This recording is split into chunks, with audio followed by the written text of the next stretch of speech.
Good evening, everybody. Ryan here alongside Joel. We are Michigan Storm Chasers popping in here. We have some good news to share with you guys, but also some bad news. So stick with us. It's going to be a fun night here. So the good news, as you saw with the video, Apple users, the app is now live on the App Store. 100% Apple users, you are free to go download. However, the bad news, Android users, it is not yet available.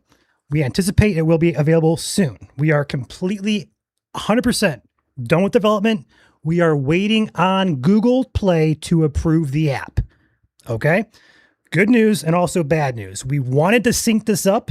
However, Apple was just way too quick with the approval of everything. And meanwhile, Google is just slow. So I do apologize, Android users. I sympathize with you guys, but it's out of our hands. Nothing we can do at this point. However, we are on day 9 of that app sitting in the App Store or in the Google Play Store waiting for approval. We're at the tail end of that. So it could be any minute now. Hopefully it's on here tonight. Hopefully it's on here sometime soon. It could be a few days yet. But as of right now, the app is available on the Apple App Store for you guys. All right. So with that being said, this stream tonight, we are going to take a in-depth look and tutorial, so to speak, on the app. So if you're still an Android user, stick around. We're going to go through this app. We're going to do quite a few things here and kind of walk you guys through how to use it, the different features it has, also take some Q&A, some questions, stuff like that. All right. So with that said, me and Joel both have our analytics up watching how many of you guys download. So if we could get to maybe 10,000 downloads tonight, that'd be insane. We're watching it very closely here. But in the meantime here, welcome in, guys. And if you're just tuning in, the app is up and live on the App Store for Apple. Now, with that being said, we are going to go through this app. So I'm going to give you guys probably maybe 3, maybe 5 more minutes here. We'll talk to you guys. Go download it. Come back. We're going to go through it. We'll say 7:31. We'll start going through the app here, and we'll talk about everything it has to offer. And also everything that it's going to be coming in the future as well. So in the meantime, hop in chat, ask us questions if you need to, but go download it, get it downloaded. It is free to go download, and then come back to the chat here and we'll have some fun.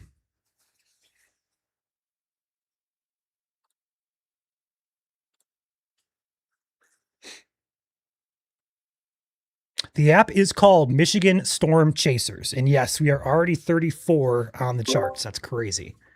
Absolutely insane.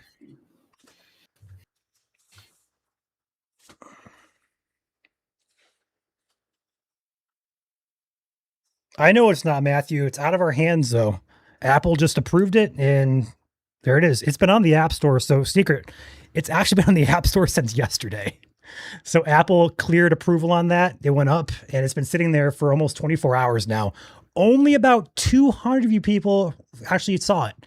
But today was a big day. We were trying to set it as long as possible, but then we started getting more and more downloads, and we just couldn't hide it anymore. It's sitting there. We're not going to act like it's not there because that'd be wrong in the same spot. But I know it's not fair for you guys on Android. I agree, but at this point, it's in the hands of Google.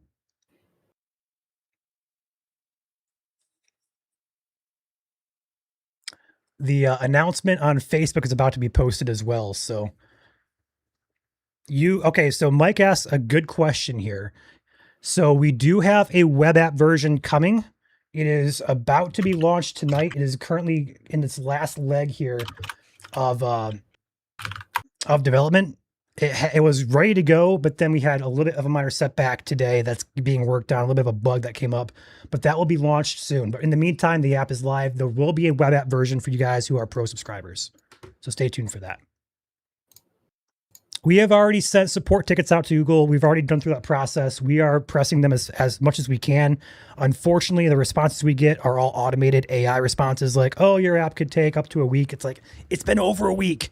So there's that side of things. We're trying, guys. We are really trying. The app is on Apple. It's called Michigan Storm Chasers. On my screen currently, you see it top center of your screen. You also have the IWN app that's currently in development. I have it because I'm a beta tester. Indiana Folk will have that here coming soon as well. But currently the app on Apple looks like that top right app there. It's our logo And the app is simply called Michigan Storm Chasers. So far, you guys, you have approximately 668 downloads in the last half hour. And there's currently about 1,200 you guys watching. So that's almost half you guys have downloaded so far. It's crazy. Like I said before, about 7:31 or so, we're going to dive into the app here. And I'm going to basically set up on my end from scratch so you guys can see how I prefer to set it up and how you guys set up as well. We cover the entire state of Michigan. The app is called Michigan Storm Chasers. I'm acting all silent over here. It's because I'm kind of the scribe for tonight. I'm writing down everyone's questions, maybe common questions, FAQ, and then it might be a separate post at a later date, maybe later tonight or maybe tomorrow. We'll have all of those Q&A questions listed on the page, frequently asked ones at least anyways. Yep. So there's going to be a lot of questions here. I'll go ahead and actually kind of dive into this app a little bit as well. So at the current time, and also the post going up here right now on Facebook and also X, it's going to explain a little bit more in depth, but I'll go ahead and talk to you guys verbally as well. The app right now, it was streamlined and launched for as fast as possible launch. Because of that, there are a couple features that we left out because development on those is a little bit harder and a little bit more, I guess harder is a better word to use, but it's a little bit more lengthy of a process. So if you are a member on YouTube, Facebook, Patreon, or Discord, and you liked seeing our daily evening forecasts that go out, that will be included on the Pro subscription at a later date. So if you sign up for Pro, it will not include the members forecasts yet. It will though, so bear with us. Second thing this app is lacking is an air quality index. With the latest wildfire smoke, we realized, hey, we probably should add AQI into this. We will do it. All right, just give us a few weeks. We're going to get AQI in the app for you guys as well. Third thing, there is no way currently to watch us live in the app, but we are still adding that to be one of the first updates launched. In the meantime, we can still alert you guys through the app when we do go live. So we're going to send a push alert out when we do go live. You're going to get that, but you can't open the app and watch us in it yet. But again, we will. There's a third thing on there I'm forgetting. You have AQI, live streams in app, forecasts under Pro. So the bronze subscription will be on our app here in time. The fourth one you have is Facebook feed. Yeah, so a lot of you guys want to see our forecasts, our graphics in the app. Those are also going to be implemented with our Facebook feed. That's also going to be launched at one of the first updates. Thank you, Joel, for that. So I know a lot of you guys want to see all of our content in one spot. We're going to work on that to get that doable for you guys. Right now, it's a meat and potatoes app. You can look at the current weather, the future weather, future radar. The Pro version will have a advanced radar, kind of like Radar Scope or WeatherWise, stuff like that. You can also report weather to us already on this app as well. So you can use all that for free. Under the Pro subscription, you can get rid of the ads. You can unlock the future radar, the Pro radar. You can unlock a lot of different stuff. We'll take a look at here tonight. But in the meantime, it's 7:32. If you're just tuning in, the app is out on Apple. We are waiting on Android to approve it. It should be any minute, any day now. With that being said, let's go ahead and dive into the app here. I'll show you guys how I prefer to set it up with this overall, with the overall app. So let's go ahead and take a look at here. Got my phone here. I should be sharing my screen here.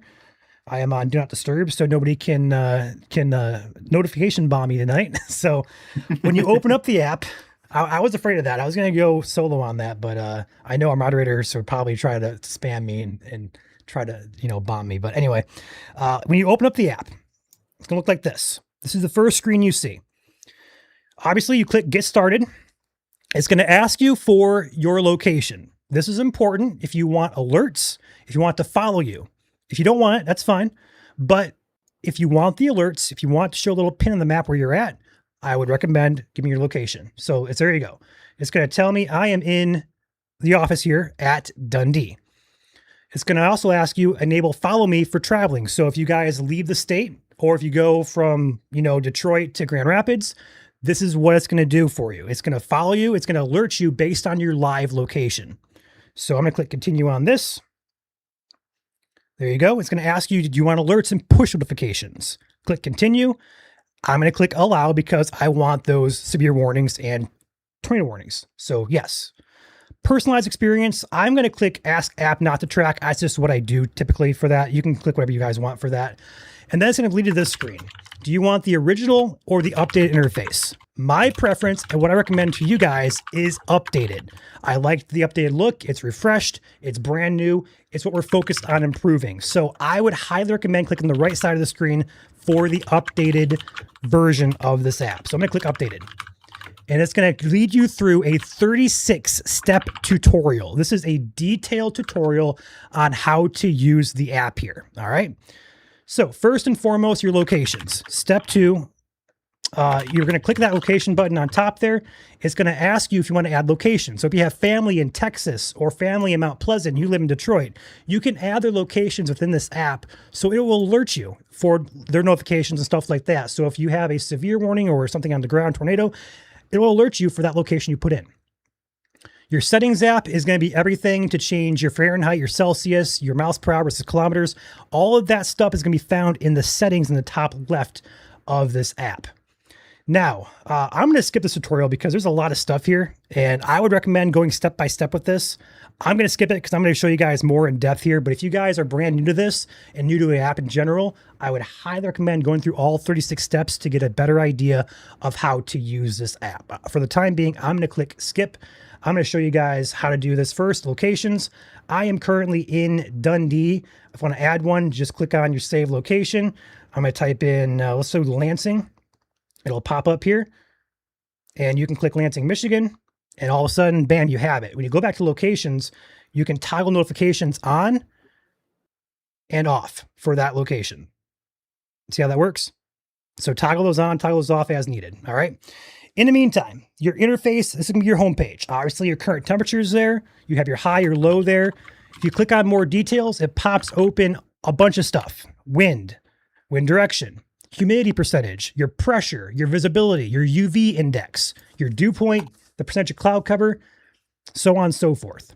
You can view that data for every single 15-minute increment as far out as 15 days. You can continue going in and out and in and out of these. So for example, Saturday at 1 p.m. the 25th, I can click that and it'll tell me a whole breakdown of what's expected there. Now, obviously the further out you go, the less accurate it's going to be. So I would recommend checking within 3 to 5 day range. Anything beyond that, it's a little dicey, but it does include up to 15 days if you want to go out that far and kind of track weather that gets closer to us. But that's how you do it. You can slide back and forth here. It also tells you where sunrise, sunset is. So for tomorrow here at Saturday, or for Saturday, should I say, sunrise at 6:22. I thought that was a neat feature. Overall, though, this is a very detailed look at the weather out to 15 days. If you want the daily look at things, scroll down further. It'll have, obviously, Wednesday today. You can break that out. It gives you a breakdown. You can also view the hourly data. It brings you back up here. It's a very detailed look at the next 15 days. You have the next 7 to 10 days here. They have the extended version all the way down here to next Wednesday, which is August 5th. So it goes out 2 weeks in advance. Pretty cool. That's your basic user interface. Now, if we have active alerts, let's say we have like a dense fog advisory or a severe thunderstorm watch, that will pop up for your location in the alerts tab at the bottom left center of your screen. Right now, there's no alerts, so I can't show you guys anything there. If you did have active alerts, it would show up in this toggle. You could click on it and you could look at all the information, the counties, the wording of the text, stuff like that. So that's where that would show up here. On the report section, this is going to be a huge thing for us. We've been talking about this on live streams for quite some time here. If you guys want to report weather to us, this is how you do it. Open up that report tab. You have several options here. You have warm and cold. So if it's winter, tap cold. If it's summer, you tap warm, and it brings up several different things you can report to us. Anything from power outages, extreme fog, rotating wall clouds, funnel cloud, tornado, storms nearby you, water spout, fog, windy conditions, road closures. There's a plethora of a lot of features in here. You can report weather to us. When we report this, what happens is we have a back-end dashboard that we can pull up and say, hey, Mary in Port Huron says that there is a scud cloud here. We can click on that report. We can actually look at a picture that she submits or that you submit. We can get a timestamp, a direction, a location. All the data we need is going to be in that report. which is really cool. It's all baked in. All you got to do is just tap the capture weather button and it pulls it up. Allow it to get the camera there. And you can see my setup here. You can see good old Joel there in the top center of your screen there. You can see that. You can see my screen there. All you can see, though, I'm directing your attention here, up at the top center of your screen, that's your compass, timestamp, date, and location. So all that's baked into this app. You have to do a thing. Open your camera, take the picture, submit it, and bam, we have it in our archive. We're good to go. Pretty darn cool. Now, back to this. Again, you have a lot of different features in here. If you report weather, it gains you points as well. You can also become verified. So if you submit false information, we're going to flag that. We're going to know you're reporting false information. We're going to ban you. If you want to become a verified user and reporter, the more points you get, the more credible you're going to be and the more we're going to see it. So it's kind of pretty cool. There's going to be like a points leaderboard, stuff like that. You're going to see who reports weather. It encourages you guys to kind of report to us as needed. So that's pretty cool. Now, the free radar version here. This is what's going to be coming with the very basic free version app. It's a very usable radar. If you guys remember the app IntelliCast years ago, this is a kind of like a knockoff spinoff of that. I love it. I love the radar that it shows here. But you can also kind of look at how this kind of plays out. You can go down, look at the south, look at the east coast, the west coast, Canada. You can also toggle the alerts on and off by a simple click of a button here, that yellow polygon caution symbol in the bottom right. You can click that. It takes the alerts off the screen. So let's go ahead and look at some weather down here in North Carolina. If you live in Greensboro, North Carolina, you can zoom in down to your road level here and actually look at the road names you want to. It's pretty cool. You can also animate it, and you can look at that as well. So it's pretty darn useful here for the free version of this app. Aside from that, if you want to upgrade to get past and future more radar in more increments, that is on a subscription. So you can get like, I think it's a half hour of previous and half hour of future, and also eliminate ads for $1.99 a month. You can keep on going up and up further and further. But in the meantime, the free version is completely useful, and I would recommend a lot of you guys to use it as you wish. With that being said, that's the 4 main things that we do here. I'm going to take my screen off for right now. I'm going to upgrade myself here. So we want to upgrade to Pro. I'm going to show you guys what comes with that real quick. If you want to upgrade, click Settings, and you're going to see Upgrade Radar, Remove Ads. You click that. It's going to give you all the options currently that we're offering for the subscriptions. Great way to support us. Even if you don't want these features, for example, if you want to support our operations, this is a great way to do it. Right now, though, the lowest tier is $149 a month. You're going to eliminate ads. You're going to add 30 minutes of past radar and 12 hours of future radar. So pretty good deal there. Extended version, it goes up to $3 a month. No ads, 2 hours of past radar and 48 hours of future radar. So if you guys want to look at the past or the future, definitely go for the $299 or greater month subscription plan. MSC Pro. That is going to be what I'm going to show you guys next here. And I'm going to exit out here. I'm going to put in my my access code just because I'm a developer and also an admin here. So I'm going to take myself off the screen here just for a brief bit. I'm going to put that in. I would like to give it to all you guys, but unfortunately it doesn't work like that. So give me a second here to input this.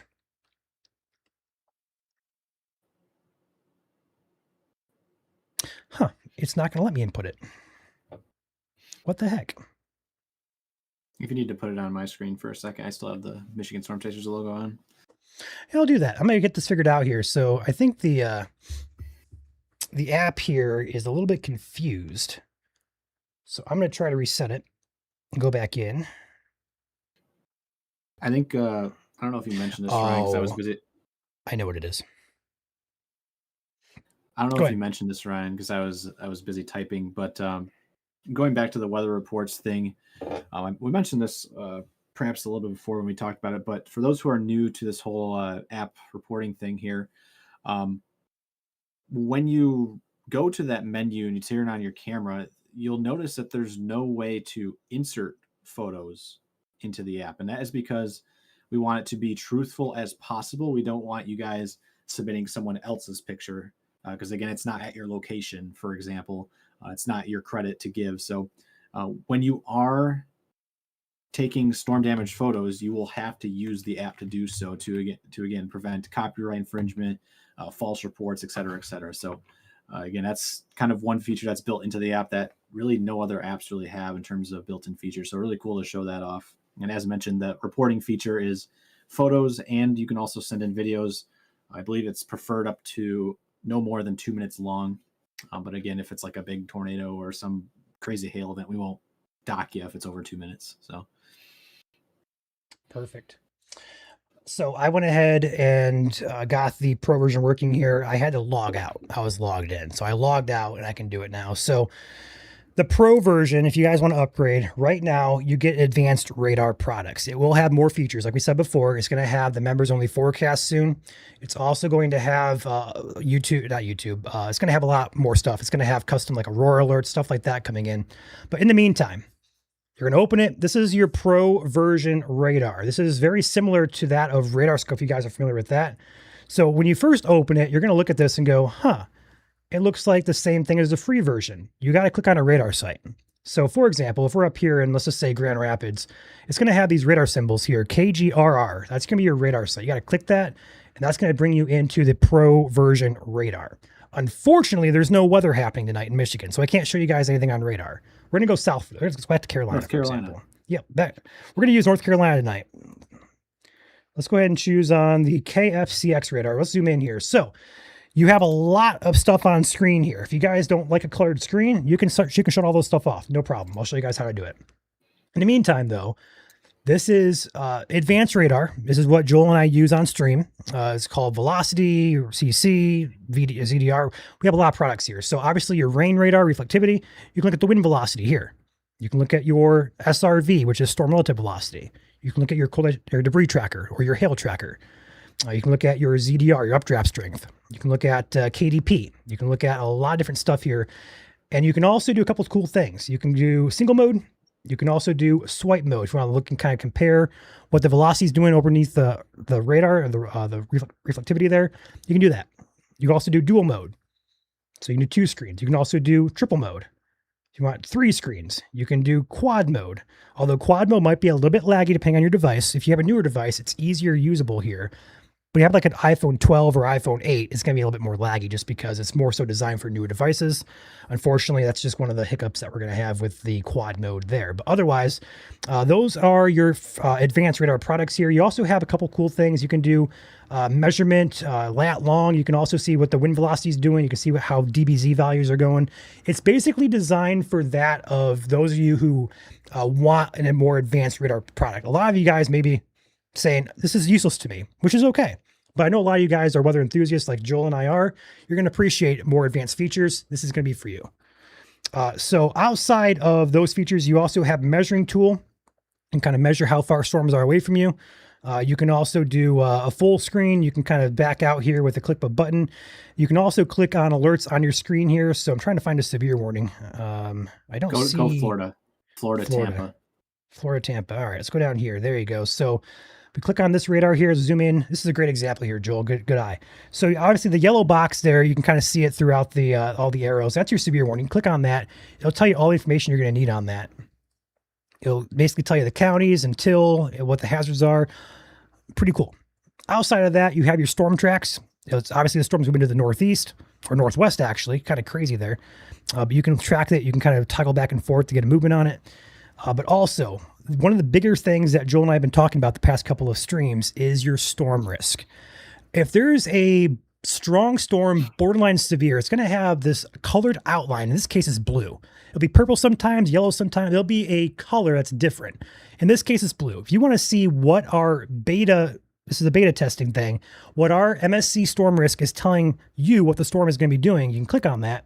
It'll tell you the MSC storm risk, the total percentage of severe is 33%. 1% tornado, 33% damaging wind, and 4% hail. So you kind of look at this and go, hey, this storm has a chance of being severe. Main threat here is wind. Obviously, this is not going to be 100% accurate. It's a good measuring tool to kind of get an idea of what it could be doing, but it's not going to be meant to be like an end all to your problem, so to speak. So use it lightly, use it with that knowledge in hand that, hey, this could be doing something severe in nature. And this is what the app thinks it is doing at the current time. Now, if you want to shut all this stuff off and just want to have a very clean radar appearance, you can do that by clicking the top 3 buttons in the top left. You're going to have all of these options here and toggle buttons you can go through. If you want to look at there's a lot. There's a lot here. So display settings, you can do the layer opacity. You can change how strong you want the radar on your screen. Map labels, you can do all labels, minimal. You can do the text size, the label shadow size. You have a lot of customization with this. You like the military time, you can change that to military time. Velocity units, I would highly recommend changing that to mile per hour. It's gonna default to kilometers. Change velocity to mile per hour for number one. Get that out of the way. Screen tilt rotation, you can also kind of tilt that back and forth. It's pretty cool. Animation while moving, you have a lot of different features here. You just kind of explore it here. You can also choose to open your app at the current location. So if you guys want the app to always resort to your current location, toggle that on. If not, toggle it off. Radar settings, you can choose how many frames you want. It goes all the way up to 50, all the way back down to 2. Velocity colors, we're going to add more in the future here. In the meantime, there's 2 velocity colors. If you don't like the color table we're using, you can change that up a little bit. Mosaic radar, you can shut that off. What that basically is, if you want to look at Mosaic, all you got to do is just re-click on the active radar. In this case, it's in Florida. We click off of that. It's going to take you back to the Mosaic radar. It looks like this. See how that kind of works? Toggle on, toggle off. Pretty simple. Back here, going down here further, forecast length goes out 48 hours. Pass radar, you can kind of switch that between 3 and half hour. End of loop pause. Pretty cool. Storm tracks. If you guys don't like all the arrows on your screen, you can toggle those off. And all of a sudden, your screen gets a whole lot cleaner in terms of that. See how all those arrows are now off your screen? Just your warnings, your lightning, and also your storm risk. So pretty neat there. Also defaulting on, there's gonna be fronts. So for example, there's a cold front here. It's showing through Tennessee, through Dixie Alley, back through Texas area. You can toggle those off too if you don't want those. All you gotta do is just find your fronts. Toggle here under weather features. Right there's weather fronts. You can toggle those off. Call it good. You can also toggle off storm risk if you don't want that on. You can also toggle off lightning. But otherwise, I have those on for me. I recommend having at very least lightning turned on so you know if a storm does contain lightning or not. You can also overlay the SPC Outlook if you guys want to see what the SPC is doing. We hope to also add our own MSC version into this very soon. But in the meantime, you do have SPC outlooks to kind of coordinate, which are okay. We typically agree with the SPC for the most part. There are sometimes we disagree, which is why we do our own forecast. But in the meantime, it's easier to include SPC. You can also look at the Canadian outlooks. If you have Ontario friends or anybody up in Canada, you can also look at those as well. As far as the draw tool, you can choose your colors, your line thickness, and your drop shadow in this as well. You can also draw. If you click on this, you can draw shapes. You can draw arrows. So for example, a shape, if we want to do a B, or if I want to do a circle or a little arrow here, customize, you can all do that with the draw tool. You can also do create arrow, just kind of drag and drop. You can do a lot of different things here. You can use it and kind of send it to your family. Like, hey, you got a storm heading this way. Use an arrow. You kind of direct them. So it's pretty cool. But that is the overview here of the Pro radar features. We're going to add a whole lot more into this in the future, but that's your general overview here. And that's pretty much the app. If you guys are just tuning in, I will go ahead and say it again. We are going to add a ton more features here in the future. The main 4 things we are going to push the soonest, more than likely, is number 1, our Facebook feed in the app. So you guys see our forecasts for number 1. We're going to implement YouTube live streams in the app so you guys can open it and watch us directly in the app as well. We're going to add our members as Patreon, Facebook subscribers. All those forecasts you guys pay to get, those are going to be also included in the app under the Pro subscription. So you guys want to combine all your subscriptions, we're going to do that for you in a later update. Also, we're going to add AQI, air quality index, into that. With the recent wildfire smoke, it's going to be a huge need. We're going to get that in there for you guys ASAP. Outside of that, there's a lot of other features we're going to work on. I'm happy to answer any questions or take any feedback you guys have. And also, I want to say thank you. It's been 4 years in the making here, 3 years in the making, really. But in the meantime, if you guys have any suggestions or any feedback, any bugs you guys find, I'm sure there's going to be some out there. Everything's not going to be perfect, but feel free. Let us know if you guys see anything or catch anything here that seems off to you, and we'll go ahead and get on that, and we'll fix it as we get those reports in. So in the meantime, thank you, Joel. We do have widgets. I'm not going to take you into my app, though, just for that reason. But we do have widgets available. If you go into your widgets on your smartphone, you can you can add that. So on iPhone, I believe you just hold down the home screen, you click add widget, you scroll down and find the MSC app, it'll give you 3 options. So yes, you can do a widget on this as well. The latest update, the version we pushed, it should be 2-1-652. There is a known issue with the widget that may not align in sync or update. That is a fix coming for that on version, I believe, 701, which is coming out very soon. If not already being pushed out tonight. I know he's working on that today, so it might be pushed out at some point tonight. So big improvements coming on that side of things as well in the meantime. But otherwise, that's your overview. Joel, anything I missed, feel free to chime in. Otherwise, Q&A time. I'll be happy to answer questions. Nothing right now. I'm just thinking. Some of the comments I guess I wrote down. I was kind of reading through the comments while you were chatting there. Once again, going over the features that are coming first. So again, this is kind of a bare bones start for the app. A lot of more features coming in here. Air quality index, that's number 1.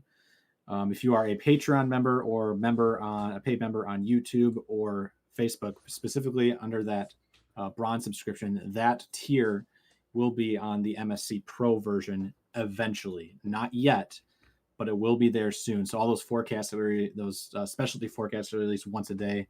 The early access, of course, that is coming to Pro version eventually. That is one of the early updates that we'll have coming in. Number 3, live streams in the app. That's going to be a top priority as well. And the 4th top priority, of course, is having our Facebook feed somewhere inside of the app as well. So 4 things: air quality index, Patreon on Pro, live streams in the app, and Facebook feed. Those are the 4 main features coming soon. Other questions I wrote down, people kept asking name of the app. It's just Michigan Storm Chasers. It should be there. Again, as a reminder, if you're just tuning in for the first time, we have a PSA out now on our Facebook page about why it's only out on Apple. So again, if you are a Android user, unfortunately, we are waiting on Google to approve it. Web app coming ? Yes, the answer is tonight at some point, ideally. Another question that was asked multiple times: does the app work in every state / international? The answer is yes there. I'm not sure about like Europe. I'm pretty sure yes, as long as there's data over there. But again, radar is dependent on the country you're in anyways. So, if you go to some country that maybe not be as technological advanced, they don't have radar there, so you won't see it on the app. But yes, here in the US and Canada, there is radars there for you guys to use. Is the app free? The initial download is yes. There are multiple tiers that you guys can join. There's 2 tiers for ad-free plus a little bit extra future and past radar. And then the Pro version, of course, which has the professional radar, a bunch of different customizable tools, and of course, a bunch of different cool features coming soon. And of course, as I just mentioned, there is a widget. There's actually 3 widgets, options for widgets. So if you like a small one, a medium-sized one, and a huge one, we got everything for you. Tyler says the app does work worldwide. I tested that.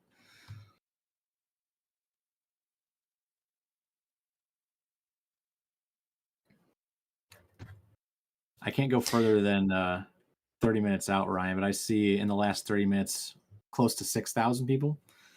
Yep, the last 30 minutes we have just under, we're going to be at 6,000 here any second. So that's awesome. That is crazy. Our initial goal was 10K. We thought that was a bit of a stretch, but we might hit it. I think we will hit it tonight.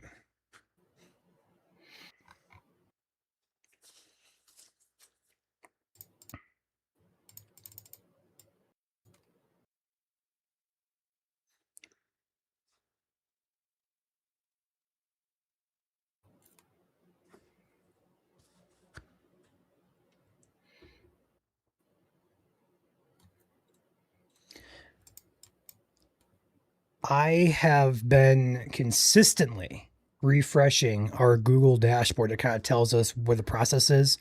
Every 5 minutes, hitting refresh, hoping and praying for an update for you guys on Android. But this is day 9 of waiting, and usually it takes about a week. So I know I'm frustrated. I know our developers are frustrated. The team's frustrated. It's crazy, but we have to be at the very last stage of this. I would not be shocked if it's out by the time we wake up tomorrow. I'm hoping it is. Obviously, I can't promise that, but it's going to happen anytime for you guys on Android. And once it is, we'll post again and get you guys up to speed with things. We'll probably do another stream as well for those of you on Android. But yeah, it's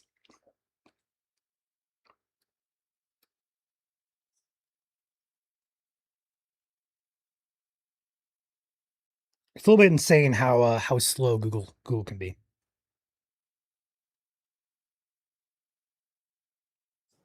Again, it's out of our control. We do apologize to our Android users that this is not in our control at this point. So again, we're in the same boat as you guys. We wish you guys could have it right now, but again, we've been on hold with, or Google's been just kind of putting it off for what, 9 days.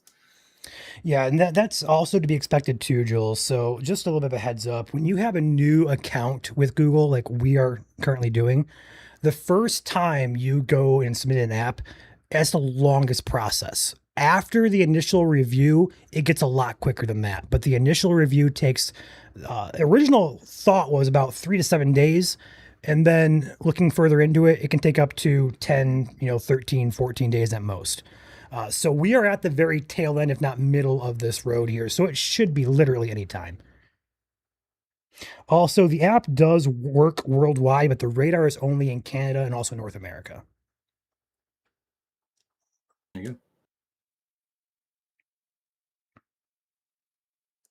I had a question asking what is different between this app and your general apps. The big two things that I personally have seen, Ryan, is number one is got to be the MSC Storm Risk with the Pro version. That's a big tool that really no other apps have.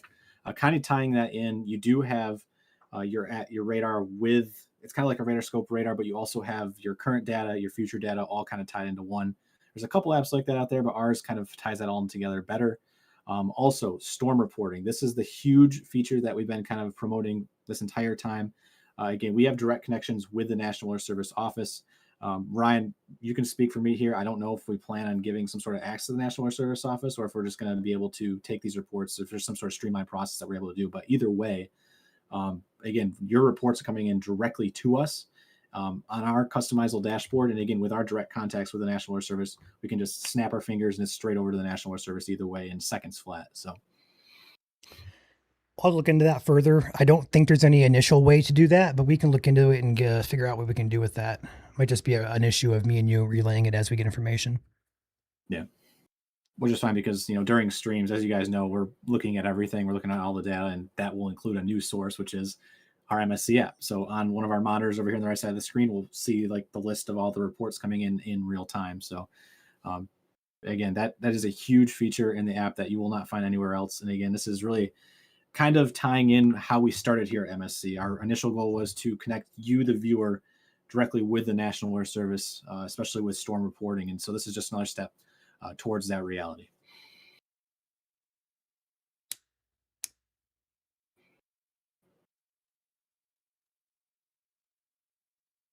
I ate the app when it was uploading to Google servers. Sorry, guys.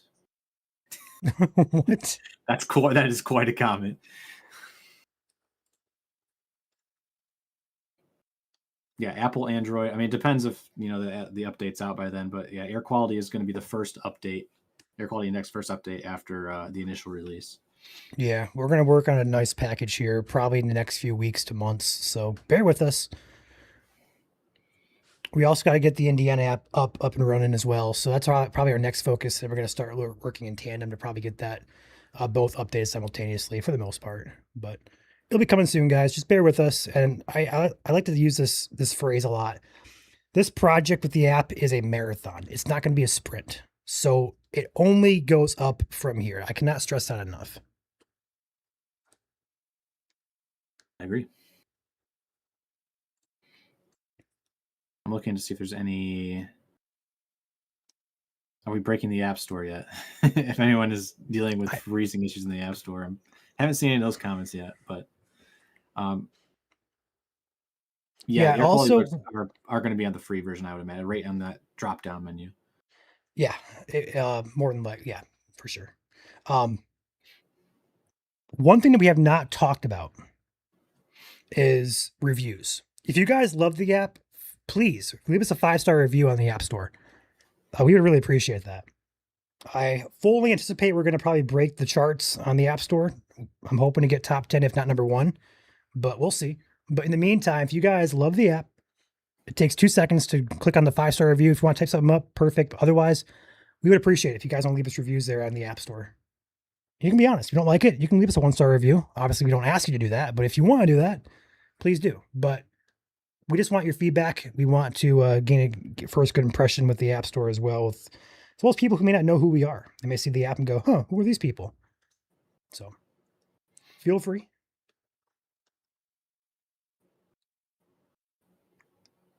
We have just surpassed. Ooh, scroll up. There's a comment about, can you use on multiple devices or something on Facebook side? All right. Oh, back down. Down a little bit. Right below Sarah's. Dustin, sorry I missed the answer, but can you use on more than one device with the bought version? Yes, I think is the answer to that. Especially since if you're on iOS, you can transfer it over. If you have iOS on like your iPhone and then you also have it on your iPad, if it's the same account, then yeah. Ryan, if I'm wrong, of course, speak otherwise. You have more intel on this than I do. I'm going to have to gain clarification on that. Talking with our behind the scenes devs, they're suggesting the family sharing option is a no to start, but it could be down the road.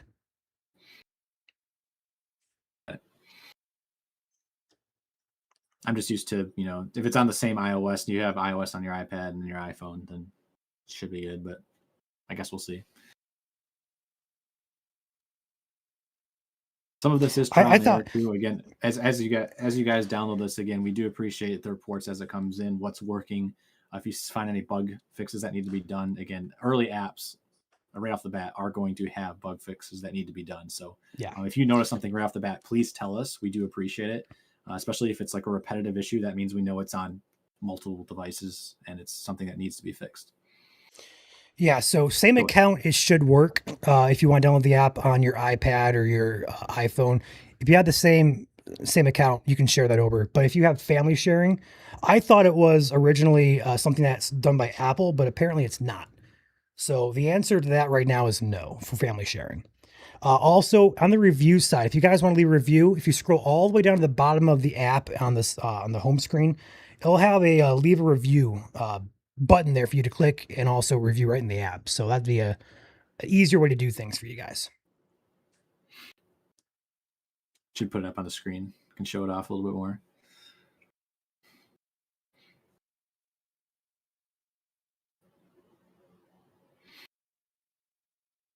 Someone's asking, what do the points do when you submit a report? The points don't really do anything for us, but it's kind of interactive for you guys. We want to have we're trying to promote reporting within the community. So the points are just a way to say, hey, you're an active reporter, and there's gonna be like a leaderboard. You can kind of see where other users are. So it's just a little bit kind of like a game in a way, but we want to take it seriously at the same time and just kind of promote reporting in general.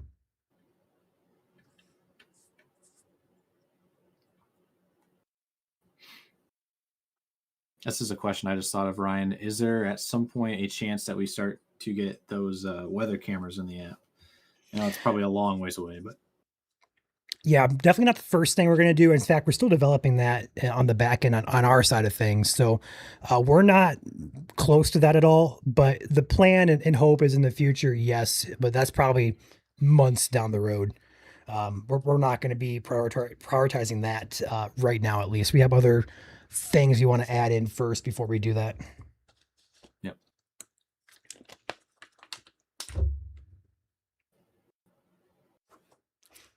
I misspoke. It's apparently in settings at the bottom. You can leave a review, not the homepage.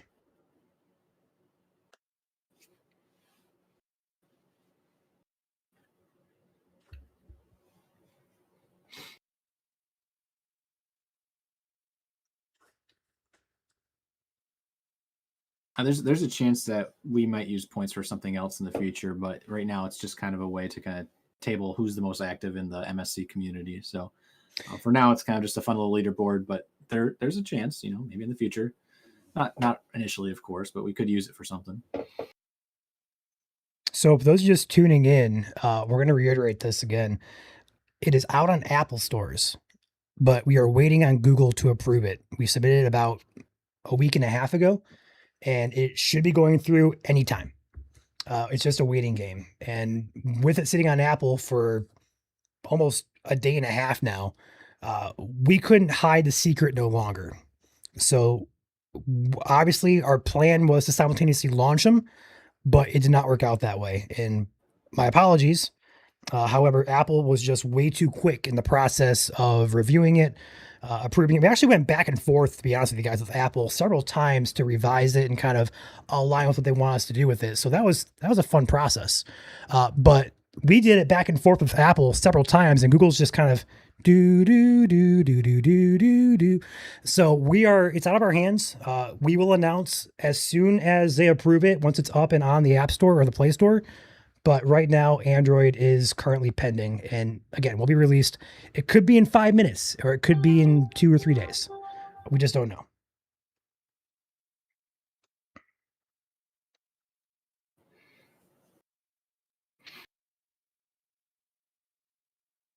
I see a couple people are dealing with issues on their end in terms of not getting like verification codes for when they're paying for stuff. Again, make sure when you do, if you do set up an MSC account on the app, that you do have it set to an active email that you're actively logged into, so that way you can get into it. So.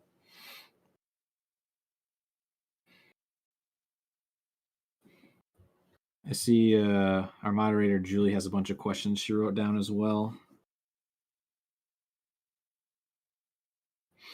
Yeah, if you guys have bug reports, stuff like that, I want to again reiterate that bugs on a new release, we tried to smooth everything out. We're probably going to miss a few things, and that's to be expected. So if you have reports of bugs, feel free to send it to us. We'll forward that to our developers. They'll take care of it. But again, a lot of this app is brand new. It's going to have a few bugs on it, so just bear with us as we work those out.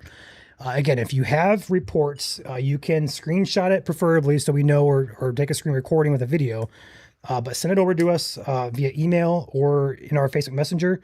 We'll take a look at it, and we'll go ahead and forward that to our devs, and they can take a look at it for themselves. If you guys have problems signing up for the Pro subscription and it's not letting you like send an email code, please screenshot that, email the contact@michiganstormchasers.com email, and then we can work with you guys to get that all straightened out.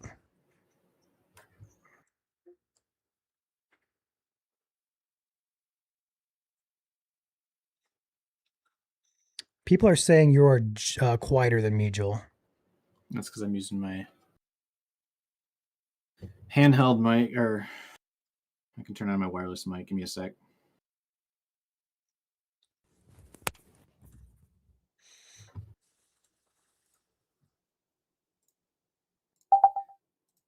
Check. 1, 2. Ooh. Iris Echo. Echo.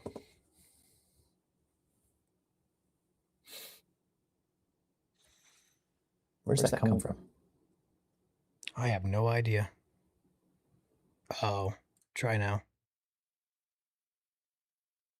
Try now. Hello. There we go. Check. There we go. I found it. Yes, we will still be doing lives on YouTube. YouTube's never going away.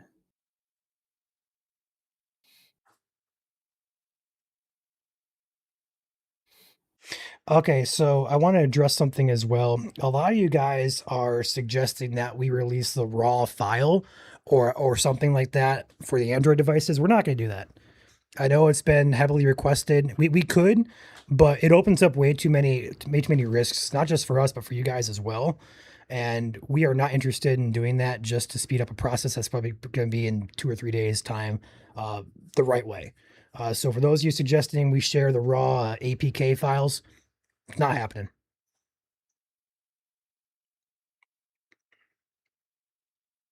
Live streams are a future thing. Oh, also, that's the one thing we didn't mention, Ryan. We're able to push custom notifications to you guys as well. Yep. So As we get up and running with this app, it may not be initially, but once we get all set up, probably when both platforms are live, we are going to be basically alerting you guys if we see fit. So, for example, that could be a couple things. Number one, use case Aurora. If we have visible Aurora in Michigan, we can literally draw a circle around areas we want to highlight, and anybody within that circle that we highlight, if you live in that, if you have the app, it's going to send a push notification to your app. So that's going to be pretty cool. Another notification purpose or use case, if there's a large tornado on the ground, for example, if we have a big debris ball on radar heading right into Detroit, hopefully that's going to happen, but we can draw a polygon around Detroit and say, hey, we're not the NWS here. We're not issuing our own warnings here.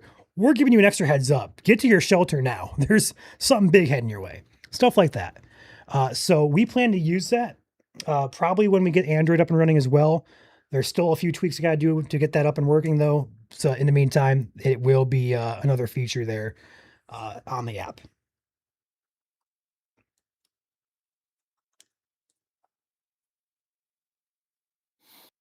Someone just recommended if there's an option on the top of the home screen all the time to go back to your current location, i.e. Yes. if you're looking at the Yep, weather yep, for a yep. saved location other than your GPS is at. If you are, okay, I'm not sure if I understood that. If you are trying to get back to the weather from the radar, the logo at the top is your home screen button. Click the logo, it takes you back. You can also open settings and there's a button that says return to home. I'm not sure was that what she was asking? I think it's just a way to kind of like recenter on their current location. It says, i.e., if you're looking at weather for a saved location other than where your current GPS location is and want to quickly return to your current location. Yeah, so You're talking like on the weather or on that would be the radar? I think that's on the radar. Okay. That's a Facebook comment that's not on the stream. I'm just looking at under our PSA. Okay. I will That could be something we add.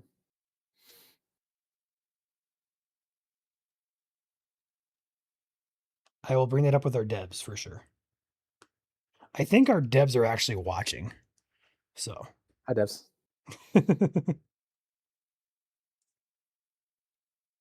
yeah, so if you're Always trying to watch. get back to your current location that's not on radar, all you gotta do is just click the location button in the top right. It brings you back to your list of locations.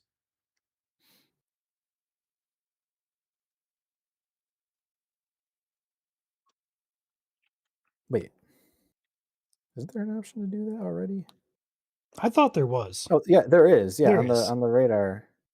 Yeah, so bottom right, I have the pro version. I'm not sure if it's on the free version.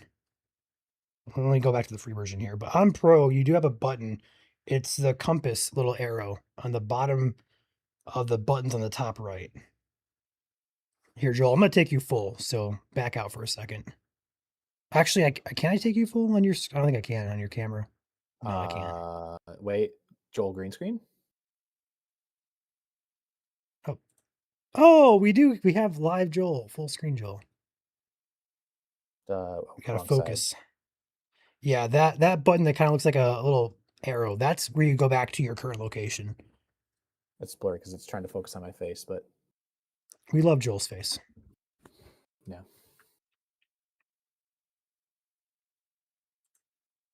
Whoops. Is it on the free version though? I'm gonna look here in a second. If you are a pro subscriber and want to go back to the free version, you can do that as well. You can toggle back and forth in the pro radar in settings. And yes, on the free version, it does have that same option. If my camera will work, it's probably not going to work, but it's the buttons are on the same side of the screen, just on the bottom. It's going to be the middle button. Same exact thing. It's a little arrow. You click that, it'll take you right back.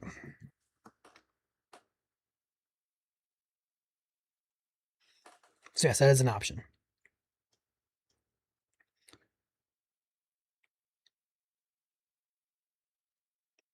What is the rank on the App Store? I don't believe it updates that frequently, but I'll check. Last I checked, we were 34. I'm not sure how often that's updated.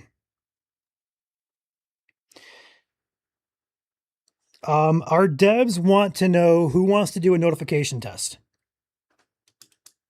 A custom notification test. The entire state's going to get one. The entire state. Who wants?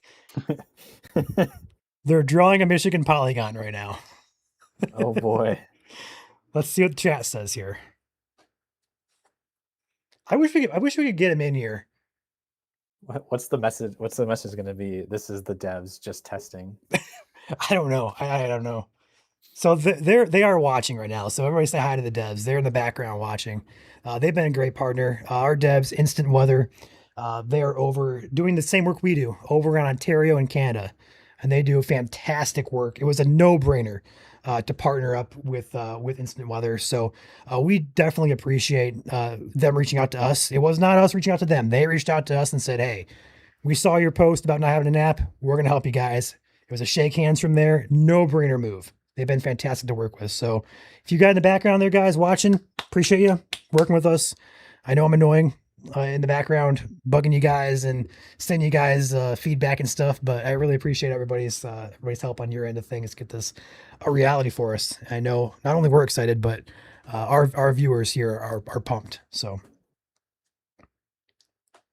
Adam is offering to hop in here, Joel. I don't know if we can get him on screen or not, but we can get him into a Discord. That'd be great. He's already part of the server.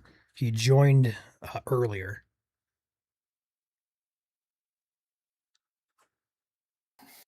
Not sure if we can create a room, perhaps. I mean, I can give him permissions to get in here briefly. Yeah, if you want to pull him in too, that may be good. I don't know if you have him. I don't know what his count is. Okay, I'll screenshot and send it to you. He Julie's said give him passing 5 along minutes, a- but we'll get him in. Okay, Julie's saying, or is passing along, is there plans to enable app for download to Apple TV streaming box? I don't know. That's a little Above your I pay don't grade. think yeah. I don't think it's going to be on the TV, but definitely iPad. I mean, if you can screen share your iPad, then yeah, to the TV. Yeah, you can through definitely Apple do that. Yeah. I sent you his. Okay, I see you read it, Got it. so we're good. Oh, he's the most recent person to join. Okay. Yeah. Yep. He said give him 5 minutes, but That's fine. I can still give him the role while we're waiting.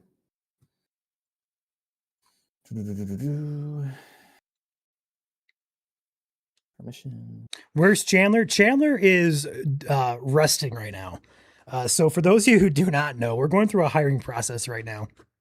And we had, I think, 8 or 9 interviews today from 9 to 6. So we had a full itinerary today. And I know I'm kind of white from it. I'm excited. I have energy. But I know he's been working his butt off. So he has complete authority to take a day off behind the scenes here. Or a night off, should I say. But he is doing well. He is still with us. He's just very, very busy.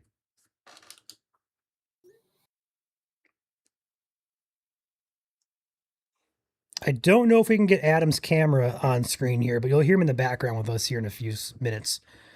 I don't know if we could set that up real quick with him on screen or not. I don't know if that's even possible, but No.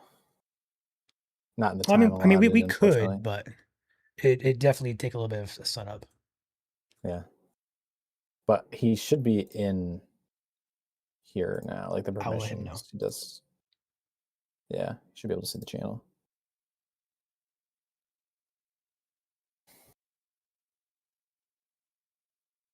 Describe the process of going pro. There is a button. Let me go to my version of the app so I can kind of run through this with you guys here. Under the 3 lines in the top left, that will be your settings menu. There should be a little thing that says upgrade radar and remove ads. Click on that. You have all the options here. Scroll down. If you want MSC Pro, it's going to be the furthest bottom one with all of the a lot more words on it than the upgrade and the extended version. So also, if you do pay yearly, there is a discount, I believe. I don't believe there's a discount, but we do have yearly options. Maybe there is. Hold on. Pretty sure there is the maths. Yeah, so there is a discount. You're right. You're right.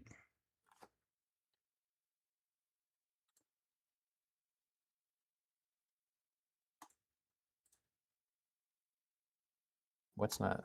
That's a pretty good deal. $1.33 off per month.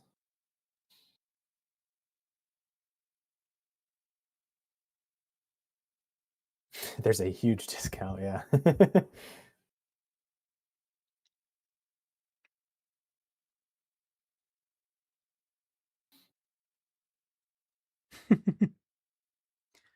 I am looking at the real-time data here. In the last hour, Joel, we have 8,624 downloads. Thank you guys. That's awesome. That's very awesome.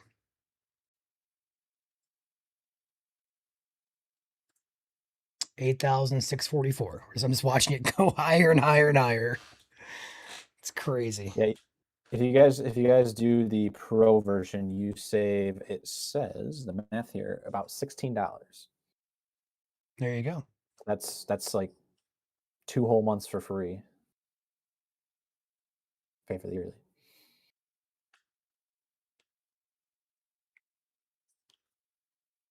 Did the mods get a discount? They got whoever's participating in beta access, they got access to everything. Our mods are awesome. They deserve that. There's still a couple of people saying they are not getting their codes. Yeah, that's a known issue with Pro at this point. So we'll be working on that. If you signed up for Pro and you cannot access, please email us. We're gonna send you a partner code. We'll get it straightened away with you guys. We're gonna hit 10K. That's gonna be a no-brainer here. I think my goal here at this point, Joel, will probably be 12 or 13K by the night's end, because we're gonna surpass 10K pretty easily here.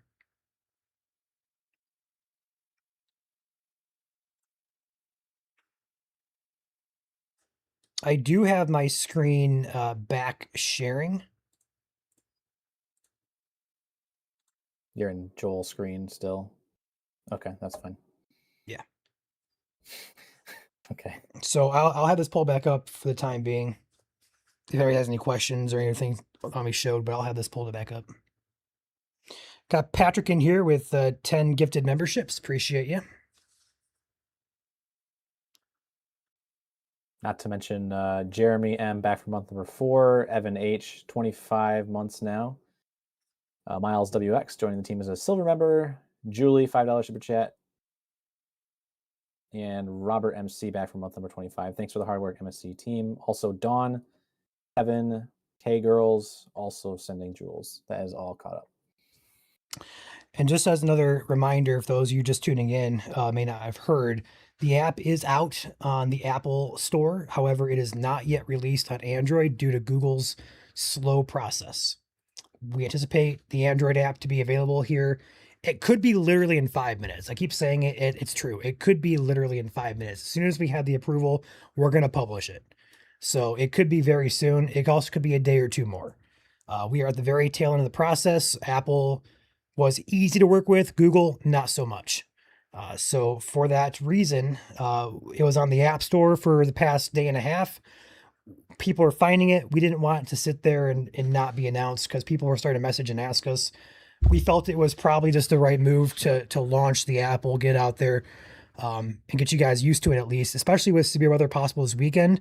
But with Android, the original plan was to wait for a simultaneous launch, but the time frame just didn't line up for that. So we apologize to Android, but I don't want to put it all on Google, but it's really just, it's on Google at this point.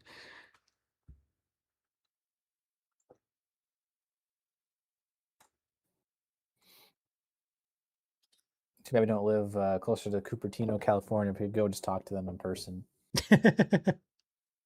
We'd like to set up an appointment, please.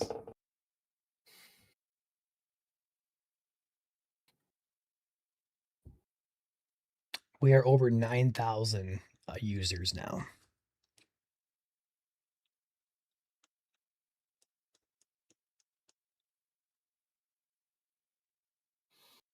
Somebody asked about the data that comes into the app. So we're not going to release how we do it.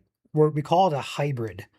It pulls a lot of data. It's not just one particular source. So the exact methods and stuff, not going to tell you guys that, but it is a hybrid. Great word for it. I am going to toggle myself back off screen for a second just because I am talking with our devs here. So I don't want to obviously display our private chats. So I'm going to pull myself off of the screen here for the time being. Keep it up here.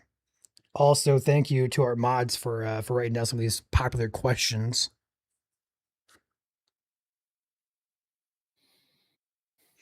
Yes, Julie, and for those of you watching, if you have any sign-up issues with Pro, you can email us with a screenshot, and we will give you a partner code to use for the time being until that's fixed. It's a known bug now at this point, and we're going to get on that and fix that.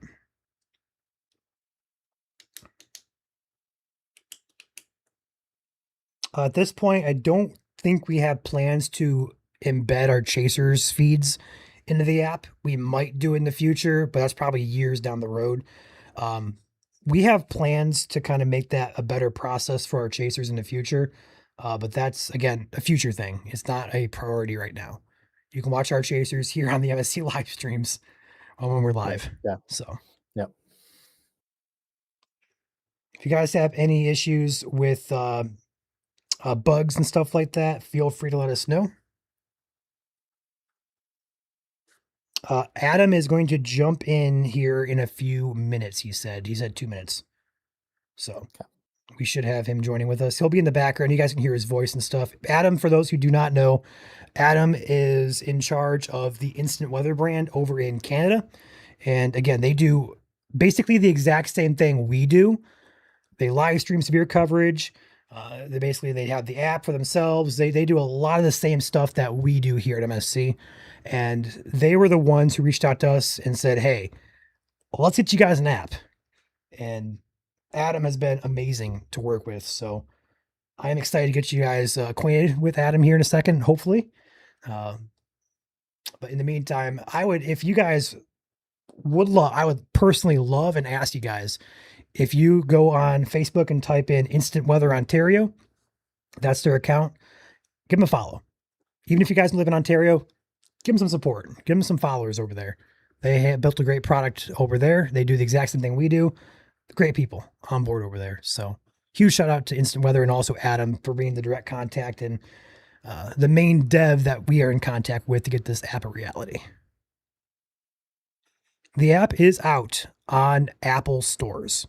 So iPhones, iPads, go nuts. 9,305 downloads so far. And I'm still refreshing Google every 5 minutes, hoping for that status update. Nothing yet. It is stuck in review.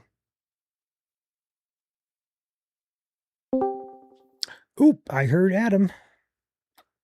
Do we have a wild Adam? There we go. You're a little quiet. Let me work on that.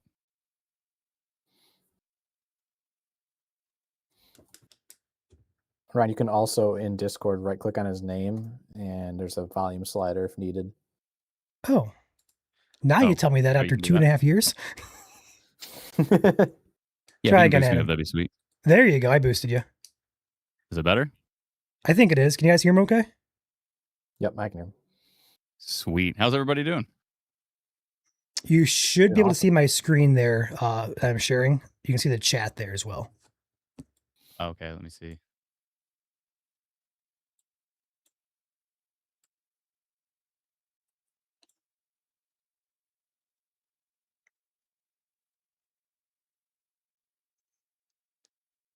People are saying if I watch yeah, Ryan's? Okay, yeah. Yeah, if you watch mine, it'll have the chat in there. I see. And Okay, also, cool. also display screen. You can look at the app and stuff like that. So Yeah, of course. Exactly. Awesome. Well, I this think is it's been a pretty Adam. good launch. I mean, the servers are hanging, they're hanging strong, and it's obviously it's too bad we couldn't get Android out at the same time. That was really, that was top of mind for everybody. But it's not like it's not submitted. Of course, it is submitted. It's been sitting there for 9 days. We're twiddling our thumbs waiting for that thing to be approved. So, but yeah, Apple Literally. was great with it too, for sure. Yeah, I can't. It was frustrating though for me. This is the first time. Adam's done this before, but for me, first time getting the feedback back and forth with Apple is like, what do they do? What do they want now? And having to go back in and have them redev it and kind of put it back out there. That was a fun process though overall. It seems like they were even more, like, when we launched, I don't know how long ago it was, 7 years ago or something like that. It was a process and there was a few back and forths, but it seems like it's even more strict now. But I think that's a good thing because it's obviously, nobody wants to have, um, obviously not great apps on the App Store to be downloading in the first place. So I think they're getting Absolutely. even more strict with their specifics as far as launching quality products. So it's a good thing. Yeah, it's also notorious when you Google it. Apple is a lot more stricter in general than Google here. So that's probably why it got sent back to us. How many times did it get sent back? Like Yeah. 3, 4 at least? I think it was 4. Yeah, my guess is, and I've been saying to Ryan too, and I'm like, I bet you Google goes through first try, but we'll have to see how that does go. But there was, they have to review a whole bunch of stuff, not just the app. It's like the whole store presence and all the different subscriptions, and they have to go through a whole bunch of stuff, and obviously it takes time. And the other It's thing too is also it's free to submit an app on Google, and it costs you, I don't know, what is it, like $100 a year or something on Apple to. I think it But was, yeah. just that little differentiation, I think really lends itself to the fact that probably a lot more people are just submitting Google apps like left, right, and center, right? So Yeah. they're probably overwhelmed with their approval process. Makes sense too. I was telling the viewers earlier, I lost the train of thought. Oh goodness. It's all good. It's the reason I can't do a face reveal here. What's the technology setup? Are you guys just on? Is it streamable or what are you using? So we're using what we call Video Ninja. So if you want to, in fact, I'll text you. Hold on, I'll text you. Am I RMTP sending it to you or something like that, or how does it work? Nope, no. Hold on, I'll text it to you. All right. Got all prettied up for nothing. We can get you on. It won't be any pretty like Joel and I can get your face on screen here. Okay, cool. Are you on your PC? I assume. Yeah, I'm on my PC. Okay. Face reveal says Julie Heat Lightning. She is the famous Julie I told you about in the beta testing. She is one of our. Okay. She was a day one. Yeah, side note, your testers were incredible. Like finding the tiniest little things and the weirdest little regressions. Like it's quite a process to put out a complicated app like this, and it's and every single update, you're like, the thing we changed, did that affect anything else? And sometimes it does. So. Yep. Adam, I don't know if you want to talk about this. She was fantastic. Yeah. I don't know if you want to talk about this, but I believe you are about to release an update at some point for the Apple side of things. Yeah. So we did a big refactor, which is what refactor means is like going back through the code and like cleaning up a lot of the code and simplifying things that are overly complex. And there's a bunch of versions of something where you can kind of amalgamate it into one piece. So we took it all the way up to, I think we're up to 704 right now, or 705. Yep. So it's there's been quite a lot of changes, obviously, because what's out there right now is 652. So basically 50 different updates with this big refactor changing. So what I would like to do though is have a little bit more testing just to make sure everything is. Sure. We'll just have to put Julie on it because she'll find everything. There you go. So yeah, we'll get that out real soon for the internal testers, and then as soon as they're happy with it, then we'll launch it for everybody else. It'll fix the email verification thing, as well as if you subscribe to Pro, then to get the web version of it. Again, if that happens, just take a screenshot of your subscription and email it off to, is it contact@michiganstormchasers.com, I believe? You got it. That's exactly Correct. what it is. Correct. Yes, Perfect. correct. And then and then we can send you a partner code and we'll roll with that for now. But the web version works really good as well too. It's been a big process to put that all together. And there's also there's also a web version of the actual free app coming out as well. So that's still in the process right now, but that will be coming as well. So basically, you can get the app to work on like your computer or something. You know, if you want to just have it as a website, you can also have it in that regard as well too. And same thing with the super smooth radar and all that stuff. And I heard you talk about as well too about allowing people to report through the app with a Mhm. video they already took. I think, and I like the idea of like when you do it through the app, of course, it's got the embedded compass and it's got the embedded time and date and location, and we know it came through the app. But I think there are some unique circumstances where people are like, I just filmed a tornado. I'm hiding in my shelter now. I want to be able to upload that video. Oh, crap, I didn't take it through the app. You know what I mean? Like, I think there could be some circumstances there where Mhm. it would permit Sure. allowing them to upload the video after the fact. But then, of course, when you guys review it on the stream, you'll be able to see like this was uploaded. This wasn't actually taken through the app, kind of thing. Like Sure. it'll just have all those items with it. But then again, we can see how often somebody reports with the reporting points and stuff. And the point thing is, and like you say, at some point in time, we actually could do something with that because I was watching the stream earlier, and once you said that, I started to brainstorm like it could be really cool for like really dedicated reporters. We get to a point where maybe that could give them like a month free of pro or something like that. We get to a Mhm. certain point if they get to a certain point in numbers. So we could work on something like that. That'd be pretty cool. Some sort For of sure. rewarded thing would be interesting, I think, For sure. for all those people who are wonderfully reporting all the time. Now, I mean, of course, for reporting, I mean, you guys can speak for yourself, but I like the idea of like if you're just taking a picture of the sunset, a picture is fine. If you're just like filming some rain, a picture is fine. If you see rotation or you see a funnel cloud or you see a wall cloud, you see something significant, that's even if it's a quick little video, it's just so much more important to get a video in those situations because I know the team at MSC and of course us over at Instant Weather, just even like a 4-second video gives us so much more information about is this scud or is this actually rotating violently? Like what kind of motion are we looking at here? So those things are super critical. So I mean, if it's safe to do so, of course, if you see something significant and you're able to take even a brief 5 to 10-second video or something, you don't have to sit there and set up a tripod, even just a quick little thing just so we can get some ground truth on is this thing actually rotating, right? For sure. I sent you instructions on how to get your camera in. Oh, okay, I see that. Yeah.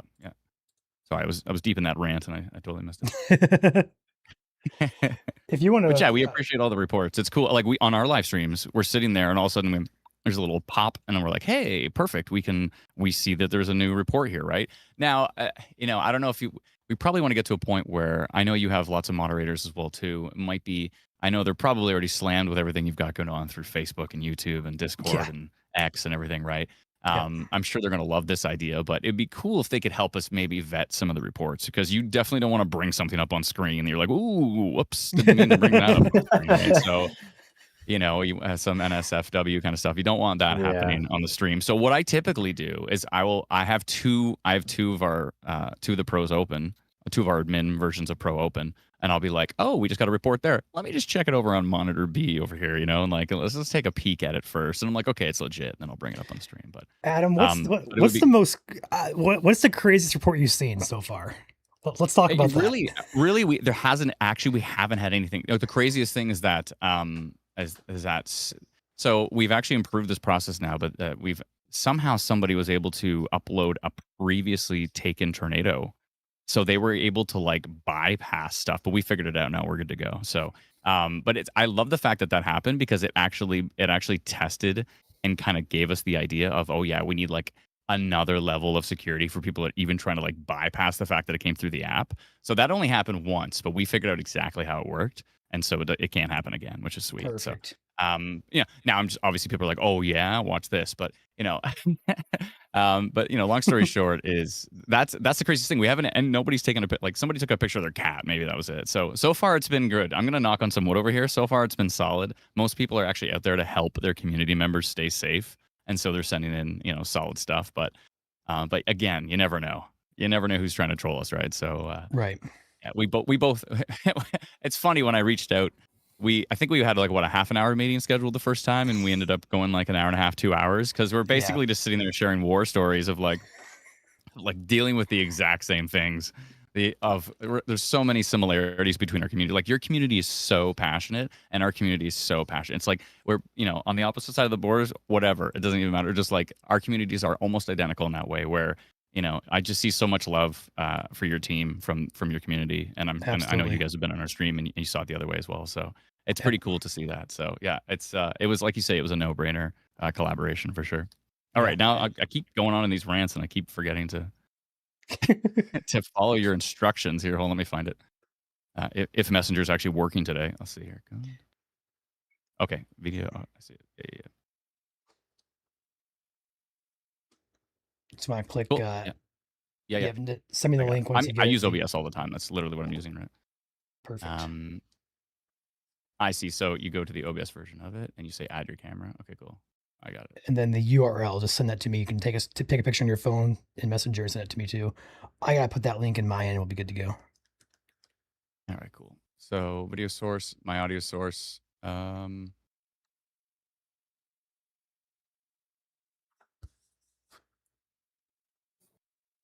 Okay, I got it. So I hit start, and then I grab you the link. Yep. Oh, this is cool. We should use this. We're kind of always going back and forth, sharing like, oh, you use that? Oh, that's cool. Or wait a minute, you use OBS with StreamYard? What? Like, yeah. Yeah.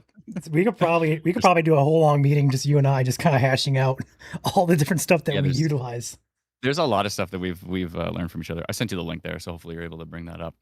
Okay, let's see. Sometimes this doesn't work, and it's not going to work. Take a picture on your phone if you can, and send a picture in the chat. A picture of the link, you mean? Yeah. So when you copy and paste it, I know exactly what to. No, I know. I'm gonna put spaces in the link, and then it won't come up as that kind of preview image. You just have to remove the spaces from it. So right. Yeah, it should work. Let's see. In theory, I had this problem with our traces all the time. How about that? There we go. You just take the spaces out of that, right? All right. Let's see here. Now I got to do it on my end here. Let's see if we can get Adam's face in here. All right. What's the size on this, Joel? Do you remember? 1920 by 1080. Oh, okay, I didn't know if it was. Well, if you want to go square, you can just go 1080 by 1080. But yeah, I really don't care. All right. This is going to be. I'm 1920 by 1080, by the way, just so you don't. All of a sudden, I'm just extremely squished into a square. Yeah, I think it would just crop trim the sides. Yeah, we hope so.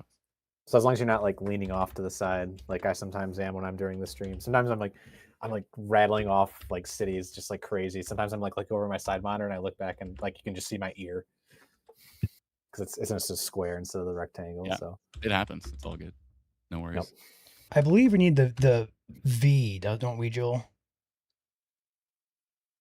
V this equals, is yes. This is what I have that he sent me, but I believe we need the view on this. Don't Yeah, we? change push to view because you want to view it. Right. Okay. Gotcha. Custom URL link adjustments. I like it. This is technical. Yeah, it's very technical. Yeah, we're hoping to streamline this next year. All right. Cross your fingers. If this works, he's gonna pop up in the top left. All right. Please work. There we go. Full screen Adam, everybody. All right. Hey. Let's go ahead and put you in the top left, your own little corner over there. Welcome to I'm already cropping Adam, anyways. Look at but you can see my arms and you can't I'm already doing a crop, so doing the green screen crop here. Hi everybody. Awesome. Nice to meet you. You probably saw me in that one video. That video is hilarious. Mm-hmm. Oh, I agree. Mm-hmm. Yeah. Mm-hmm. Yeah, just kept zooming into my face.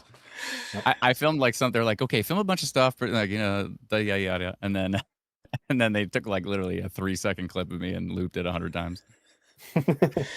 I had no part in that. Let's see it. I didn't either. That was all our content creation team there. Chandler and Matt. Yeah, they're awesome. Job. That was all Chandler. Yeah, exactly. It was awesome. I liked it a lot. Job. That's cool. That's cool. So you guys have been streaming a lot, eh? We've been streaming. I know that was a little Canadian of me there, eh? We've been streaming so much. It's been bananas. It has been absolutely bananas. Our followers always tell us to take more breaks. Make sure you guys are sleeping, hydrating. If you guys want to see more stream than us, Instant Weather has been live more than us this past 10, 15 day stretch. It's like every day I see you on there for like 6-hour increments. I'm like, how are you still going, man? To be fair, your your insane growth from the time you started. Like we started back in 2013. We started streaming in 2015. Like there was nothing like that. Like we were streaming. I think what Ryan Hall started in 2022 or something. 2021. about When did that you guys time. start? Like 2020, about the same time. We actually launched same time around July 2022 is when the page was first made. We didn't really begin full operations until March of 23.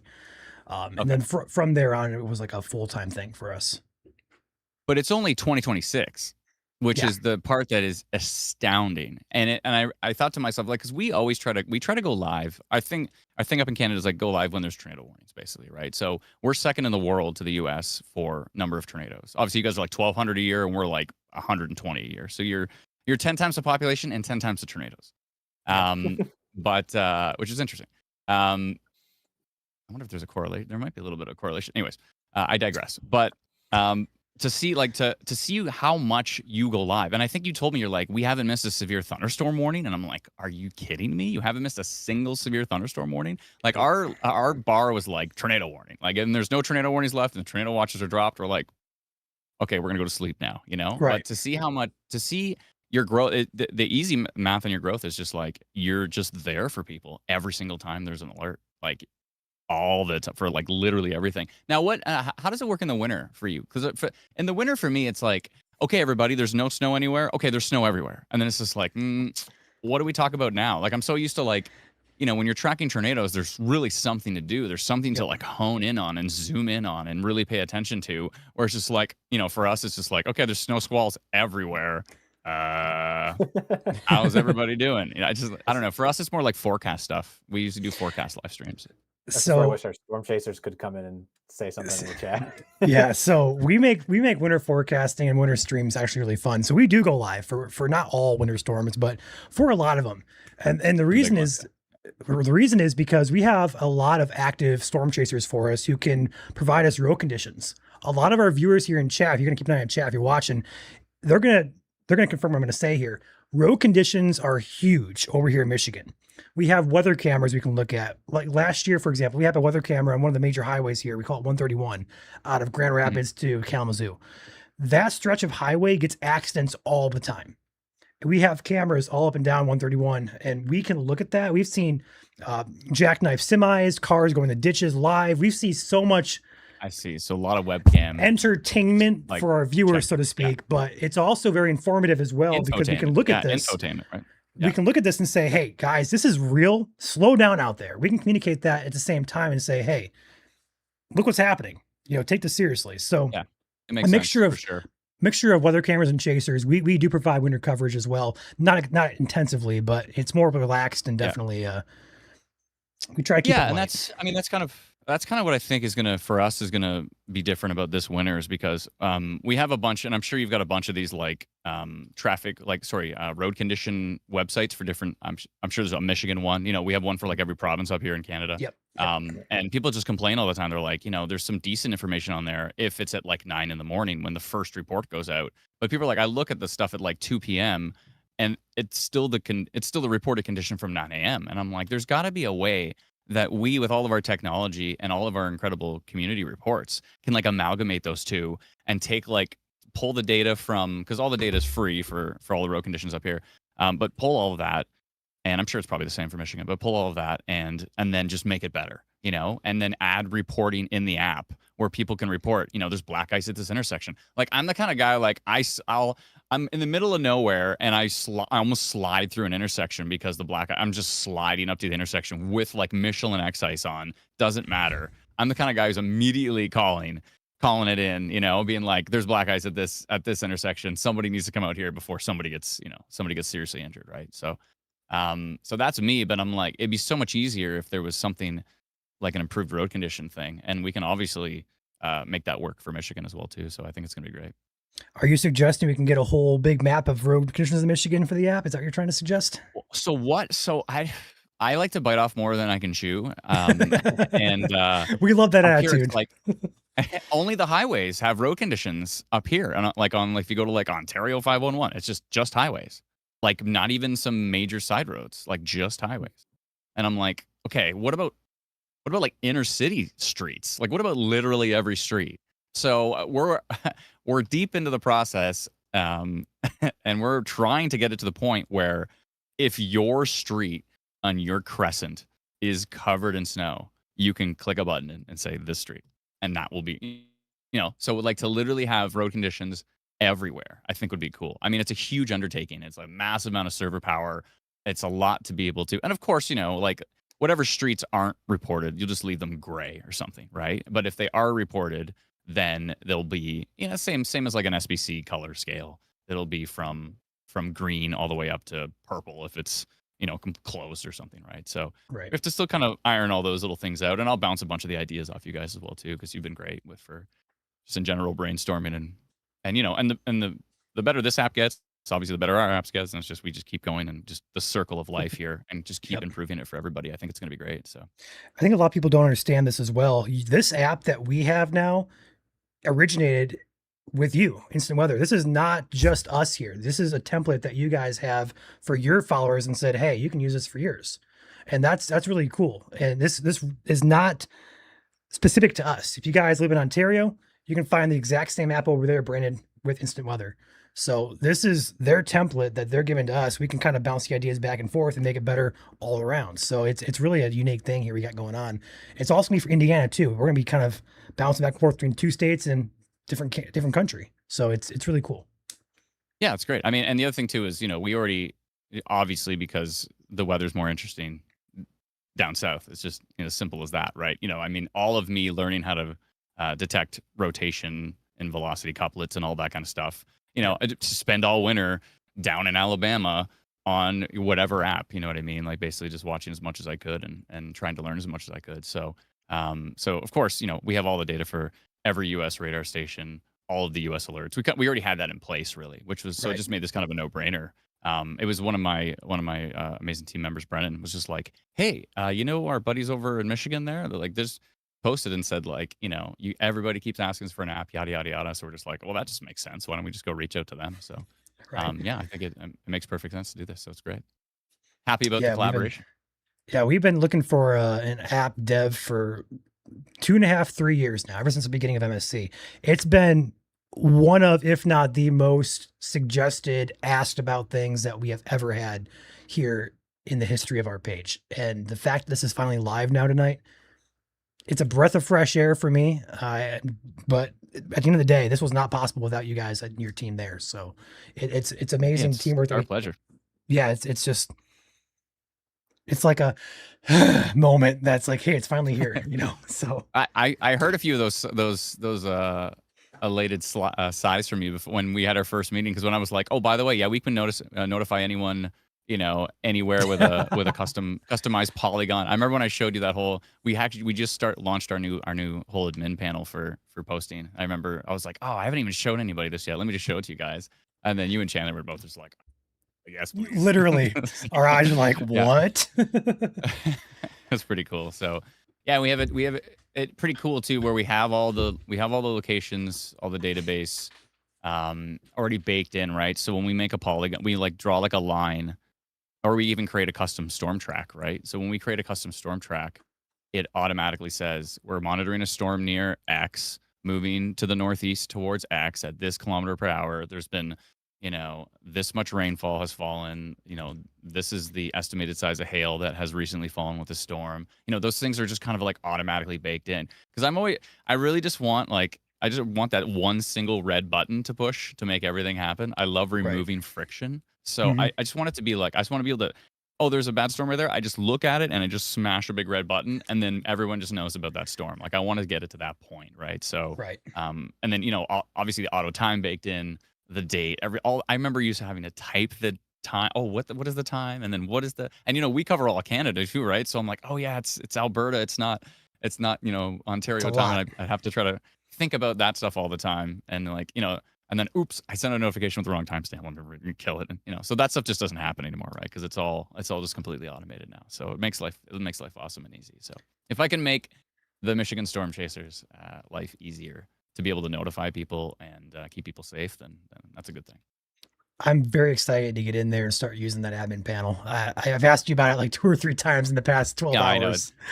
Yeah, exactly. It's I mean, it's there. It needs some tweaks, and there's a few things we like.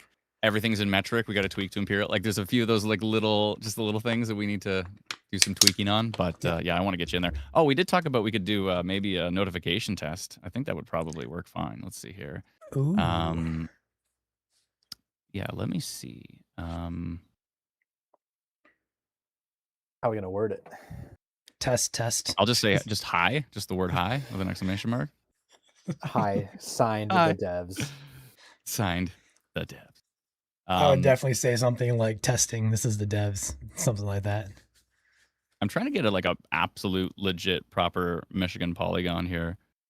Let's see. Got to make a hand. I think this will work. Just put your. Look at this. Oh, look at this. I'm gonna screenshot this for you. This is in our old system, but I have it all like lined up super easy. So I'm gonna show you. It says I'm gonna push notify 9,655 people. It's Oh, crazy. all the people that have that, yeah. That's what's literally just Michigan. That's exactly how many people. Now, it's possible that a few of those were from so this is going to be interesting. So there's people that might have the instant weather app in Michigan that are just going to get a notification that says hi. Oh no. And then, Yeah. and then it's going to be an immediate delete. This is going to like, why is this app just sending me hi? I should tell those people to go download the Michigan Storm Chasers. I mean, it's literally the same thing. Why not? Here, I'll send you this in Messenger. One second. I want to show you what I'm looking at. Okay, I'll take myself off the screen then, so it's just the logo. Oh, I okay. did notice on the back side of things for a brief bit, one of the hot spots was Chicago, Illinois. So I did have a couple downloads What? from Chicago. Yeah, That's crazy. it's not on there anymore. It's one of the top cities, but it was at the very beginning. Oh, where did it go here? One sec. I have my my app Ready? open and ready. Yeah, I'm ready. Go ahead, send it. All right. So check out that polygon if you zoom that in. Looks is that Did you an hand draw improved- that? No. Okay. No. We got an official like Statewide. GeoJSON. I Yeah, love that. Yeah. I love Yeah. that. It looks pretty solid. I think it's pretty good. Now, I don't know. Let me open it up even bigger. I want to make sure that it's not like going to exclude someone on the shoreline or something, because it might be that perfect fidelity to the point where it's almost too good, like where you could draw it out to the water a little bit and to make sure to catch everybody. So let me just make sure here. I had a question come in while you're doing that. Yeah. Specific alert details, severe thunderstorm, winter weather watch, etc. Those are for both free and paid version, correct? Yes. Yeah, For that's what I thought. all NWS alerts, yeah. All for free. Yeah, this polygon is not perfect. We should probably just hand draw it. Hold on, let me show you. I'm gonna send you the zoomed in version. It's not perfect. It's not terrible. What do you think of that? It's not the best. In the Northwest, it's a little weird around the shorelines there. Yeah, I mean, there's some It had spots to fit into missing, a URL. but- It had to fit into. It's like a 19,000 point polygon that had to fit into a URL string. So that's why it's a little. That's why it had to get watered down a little bit there. So And this is why coding give me one takes sec. forever. things take time. Exactly. Could you give me just one sec, guys? I'll just be right back with you. Sure. Okay. Back to some questions. Yes, the app will follow you if you allow it. If you travel from East Coast to West Coast, it will follow you if you need to. Adam, should I take her off the screen? Yeah, if you want, it's all good. Okay. Gotcha. All right. So he's in the background. He's muted himself. So he'll be back in a few minutes.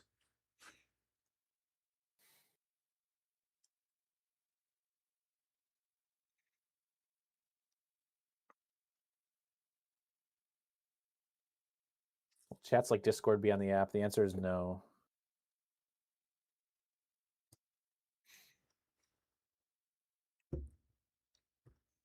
Yeah, if you're having problems signing up for the Pro, it's a known issue. We're going to get back with you on the email. We're going to send you a partner code for you guys to use in the meantime. Just take a screenshot of your subscription, and we'll get you set up with that. And that will be on the new update. I believe Adam said 704 coming. So when we say 704 update, that's going to be the version number that's pushed. Right now, the version that's out is 652. So look for an update here to coming days on the App Store that will prompt you to update the app. We'll probably post about that too once it's available.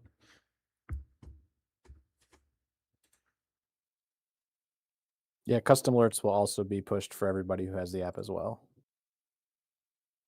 Yeah, that's what Adam's working on right now to see if we can get that tested. Curse Michigan for having a very weirdly polygoned state shape. Right?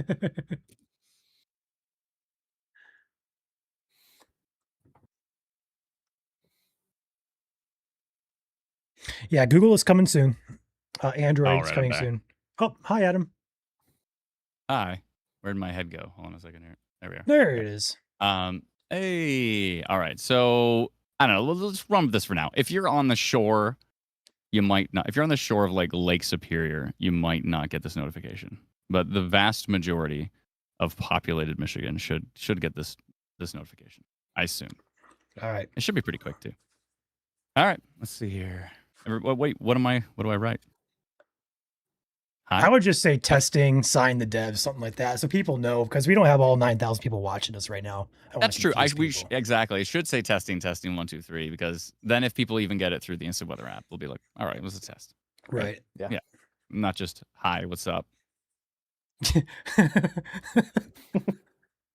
The idea of that Test just makes me 1, 2, 3. giddy, but no. The Probably app has app has grown a arrived. conscious of its own. All right, this is what I wrote. Test 1, 2, 3. This is a test. That's right.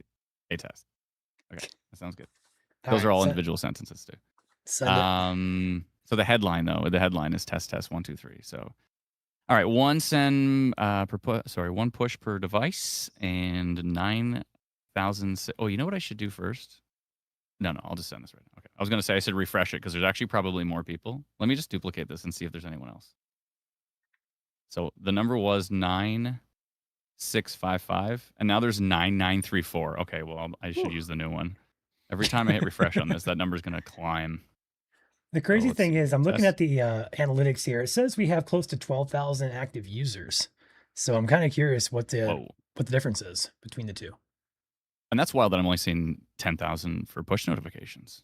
If we've got 12 active, maybe 12,000 people downloaded it, and that would mean that 2,000 people decline push notifications. That's surprising. Perhaps. Maybe for now. But anyways, you can always turn that back on. All right, I'm going to send it through. You ready? I don't know why. Okay, there we go. Send it. Yada, yada, yada.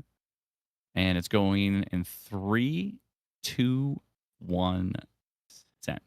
All right. Count the seconds. Let me know when you get it. Should be pretty fast. Counting right now. Says it's sent. Got it. Take it a bam. Got it. On Ryan on all three apps. Ryan was That one 10 says DD. seconds. Ryan's was in 10 seconds. Mine was in 12 seconds. And that's Pretty good. And that's at 10,000 people. So if you send it to like a small community of, there's a few hundred people there that have it. It's just like everybody gets it within like 3 seconds or something. Chat says they got it. Everybody got it. Love Sweet. Got it. Everybody got it. That's right. A test. it. Sweet. All right. I like when tests go well. That's good. Good thing. We have some of our people behind the scenes also mentioning it now. Who aren't watching the message. Sweet. So I guess that's a test. It's a test. Just in case anybody's confused. That is a test. We have a couple of people watching it here saying they got on their instant weather app as well. Oh. For I'm guessing Ontario. I got it. Yeah, so IW, MSC. Do you IW, want to maybe hash some of the stuff out right now? Because we haven't thought about the logistics of this. Like, do we cut off? Because sometimes we make polygons that cut into Michigan, right? Mhm. There's times that we would just do a giant, for like a forecast or something, and then that would literally cut into Michigan. So I'm thinking that we maybe run it the same as like, to some degree as like the SBC and Environment Canada, where we literally cut it off right. So we cut ours automatically. So we can draw ours into Michigan, but it would just slice it off. And then I guess same for you guys. If you like highlighted Windsor or something, right? So it would just like slice that off. I don't know how you want to figure that out. We can We can talk behind the scenes on that. We've got the instant Yes. weather Ontario MSC county warning area jurisdictions. Yeah, but definitely not. So we basically just we like to mitigate confusion when it comes to custom notifications. So we just basically call them custom notifications or instant updates. So we like to use those terms and those terms only, right? Because we, of course, warnings, watches, advisories, statements, this is all National Weather Service territory. Environment Canada territory, right? So we really try to like separate those. That ours are just like heads up notifications and the official warnings and watches and advisories and statements and whatever else is available from them. Mesoscale discussions, whatever, is all just from the National Weather Service, just from Environment Canada. Whereas we send our updates or our notifications kind of thing. So it helps avoid confusion with the two. There are a couple people in here, so they didn't get the notification. So again, if you didn't get the notification, make sure to turn on your notifications in your settings. Yeah, and you might, again, the polygon that we can even bring that one up if you want to bring up that screenshot I sent you. But the polygon was not perfect. It needed to be watered down into a URL. So I could hand draw it maybe. I bet you if you didn't get it, let us know if you live on a shoreline, because the shorelines look considerably rough compared to the Google Map underlay that we're seeing here. So it looks like a lot of people on the shore may have not received it, which makes sense. Someone said they didn't get it in Wolverine Lake. Sounds close to water. Wolverine Lake would be center northern lower by Gaylord, so that'd be in the polygon. It should have been in there based on that image, I would think. Yeah. So if you want to that's make sure the case, if you go ahead. No, I was just gonna say, Wolverine Lake is Novi area, so that's southeast Michigan. Oh, I should have known that. Yep, that's Novi, Walled Lake, Wixom area, just to the east. So of that's Brighton. Detroit area, West Detroit, Northwest Detroit. Okay, well, around the Detroit area, the polygon doesn't look great. So it's very possible that's the reasoning. I would say, for the most part, just leave it if you did already approve notifications. If like an alert comes out from the National Weather Service and you know that it was for your exact area and you didn't receive it, just delete the app and reinstall it and make sure you hit allow. That's usually the easiest way. That's what we always say. It's like the did you restart the computer IT tech thing? It's like just delete the app, reinstall it, and then Unplug it, plug it back in. Unplug it, plug it back in. Yeah, unplug the app, plug the app back in, and then you're good to go. So. Yeah, Michelle says my notifications are on and I don't live by a shoreline. Okay, so I wonder if it's possible that there were so many people doing it at once, like installing the app at once, that maybe there was some lost in the pipeline. That can happen if it's extremely overwhelming. There's typically a retry on the server side of things if it fails, but I don't know how many times it retries. But anyways, yeah. If you get an alert or if you don't receive an alert, then just delete the app, reinstall, make sure you hit allow, and it should be fine moving. That's probably it. But yeah, that's cool. Lots of folks got it. Sweet. Yeah, I got a lot of Would you people say behind 12K? That's wild. Yeah, looking at the live analytics here, I'm gonna go ahead and I'm basically sorting by the last 4 hours at this point. 12,377 active users in the last 4 hours. Wow. Cool stuff. Yeah, hopefully everybody likes it. Hopefully it's easy to use. I know you went through a bunch of the features. And I think you did mention this too, like in the hours section, if you tap on one of the hours, it opens up a whole drop down. Yep. And if you slide the hours, the drop down values will change. Yep. Over the, right? It'll just automatically change, which is cool. And then if you touch any of the items in the drop down, it'll change what the graph shows. So if you want to see the pressure to see when maybe you're going to get another migraine type of thing, you just tap on the pressure. And then as you swipe the hours, the graph will represent the highest that the pressure is ever going to go and the lowest the pressure is ever going to go. And it'll show you that in the graph, which is useful. Or wind gusts, that type of thing. It's pretty useful for that to see, when in the next few days the wind gusts might get up kind of thing. Yeah, I know you and I were talking here a few days ago and also today. The AQI, air quality index, is a hot topic right now. That would be probably one of the first updates we're going to try to push out there, but it would include the AQI. It would be beneficial, sure. I think. Yeah, it's pretty easy to pull it.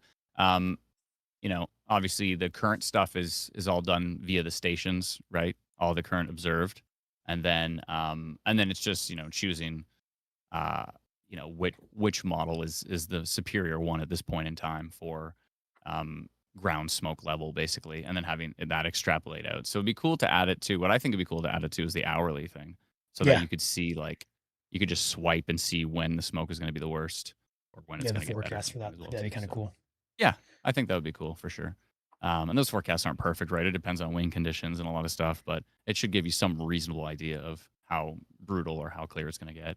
Today was beautiful. It was here was down to a 12. I don't even think that air exists. That's like Arctic air is like 12. It's amazing. See if this works. There we go. Yeah, sometimes we send you some smoke. My apologies, but sometimes we send you nice fresh air from the North Pole. So I mean, there's good stuff up there. It goes both That's my ways. That's my favorite part about winter too. Is like something about winter. I'm just like the air is just so perfectly fresh. It just feels like it's off of a glacier somewhere. You know? Yep. Like that's what I like about that. But Yep. yeah, and the no bugs part. But that's to each their own. Some people don't mind it. Some people like my father-in-law will be sitting there and there'll be like 9 mosquitoes like on his head, and he's just like, whatever. Just doesn't care. Just the toughest guy. He just chews rocks and eats glass. It's just he's just like, whatever, I don't care. I'm like, that's impressive. They love me though. They're my best friend, so they just follow me around everywhere I go.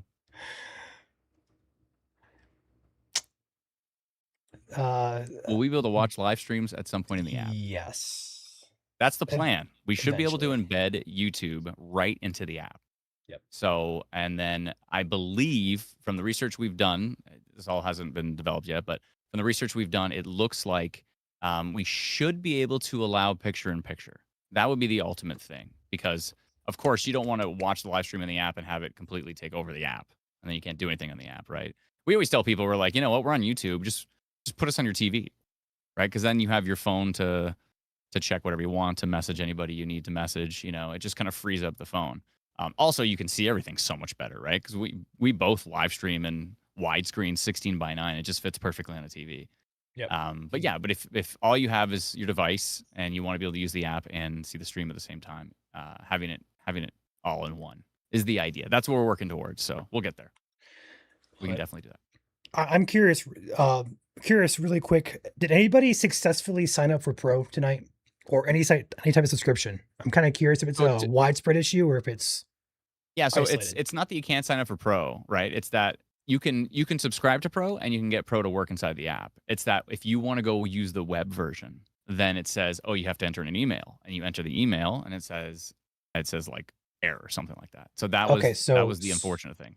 So Pro still works in the app right now. Then it's just not. Yeah, Pro works fine. It works fine in the app. It's only if you want to access web. That's the thing where you get the code so that you can go access the web. So that's why we say, take a picture of the fact that you're subscribed, send it over, and we'll give you a temporary code.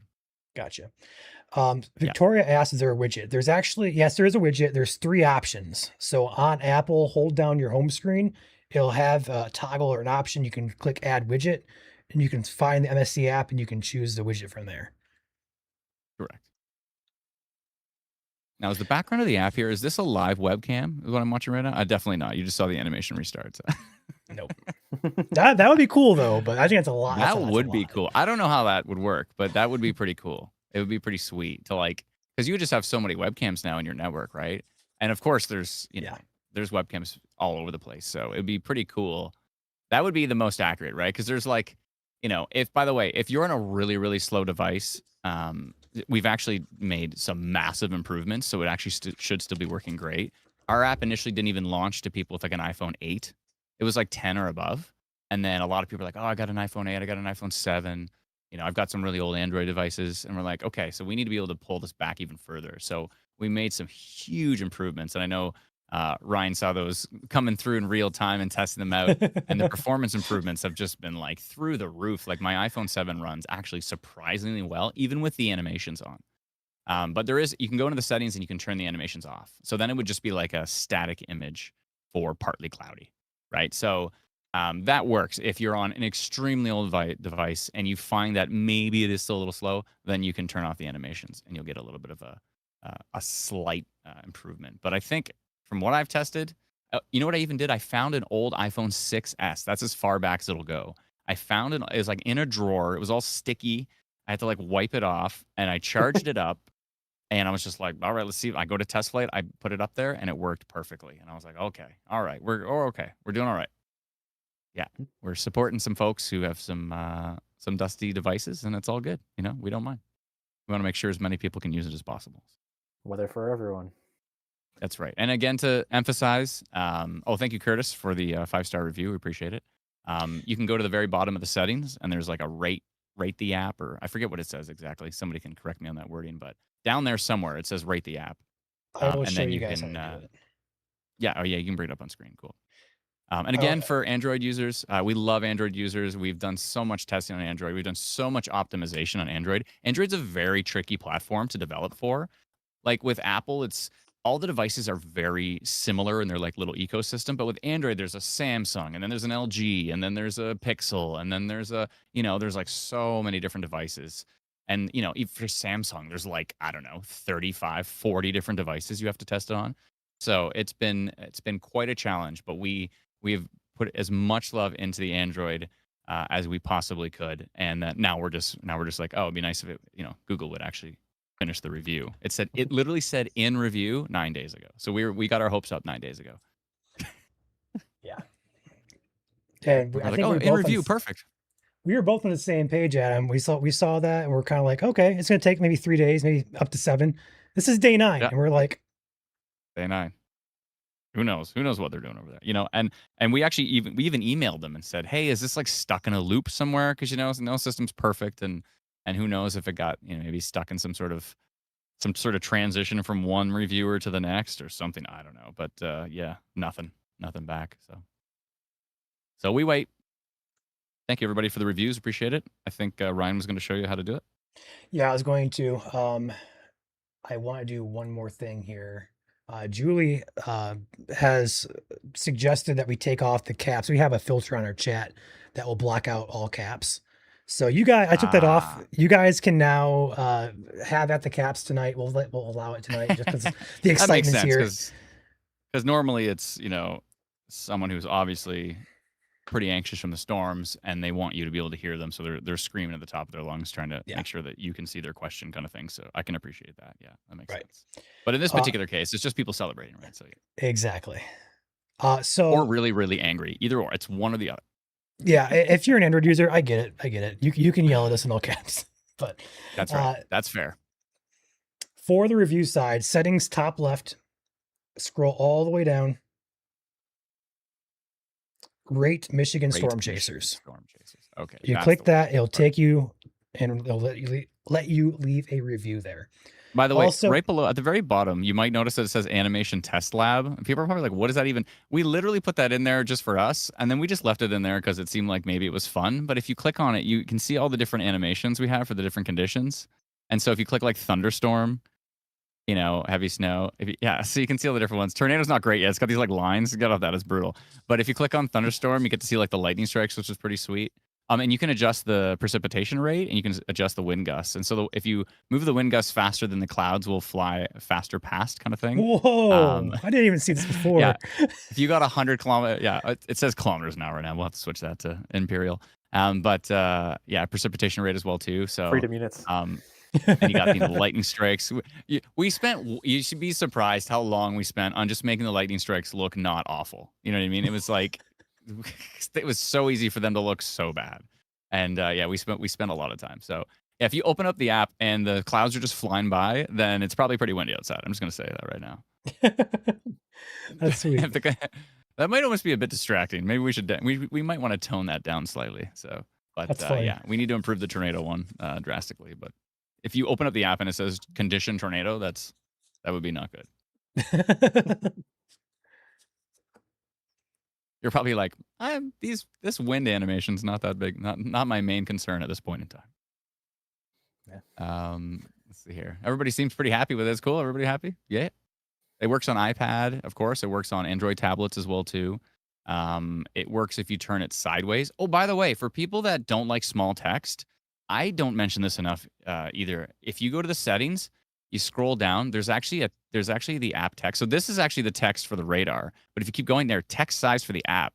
So you can crank that to like 150 and then X out, and you'll see the app is just considerably like boom. And we spent a lot of time on that as well too, because as you can imagine, when you crank the text up that big, everything just like looked horrible. Like the first time we even tried it, just looked terrible. So we had to go in there and make sure, like, okay, this can't get too big and that can't get too big, or else it looks awful.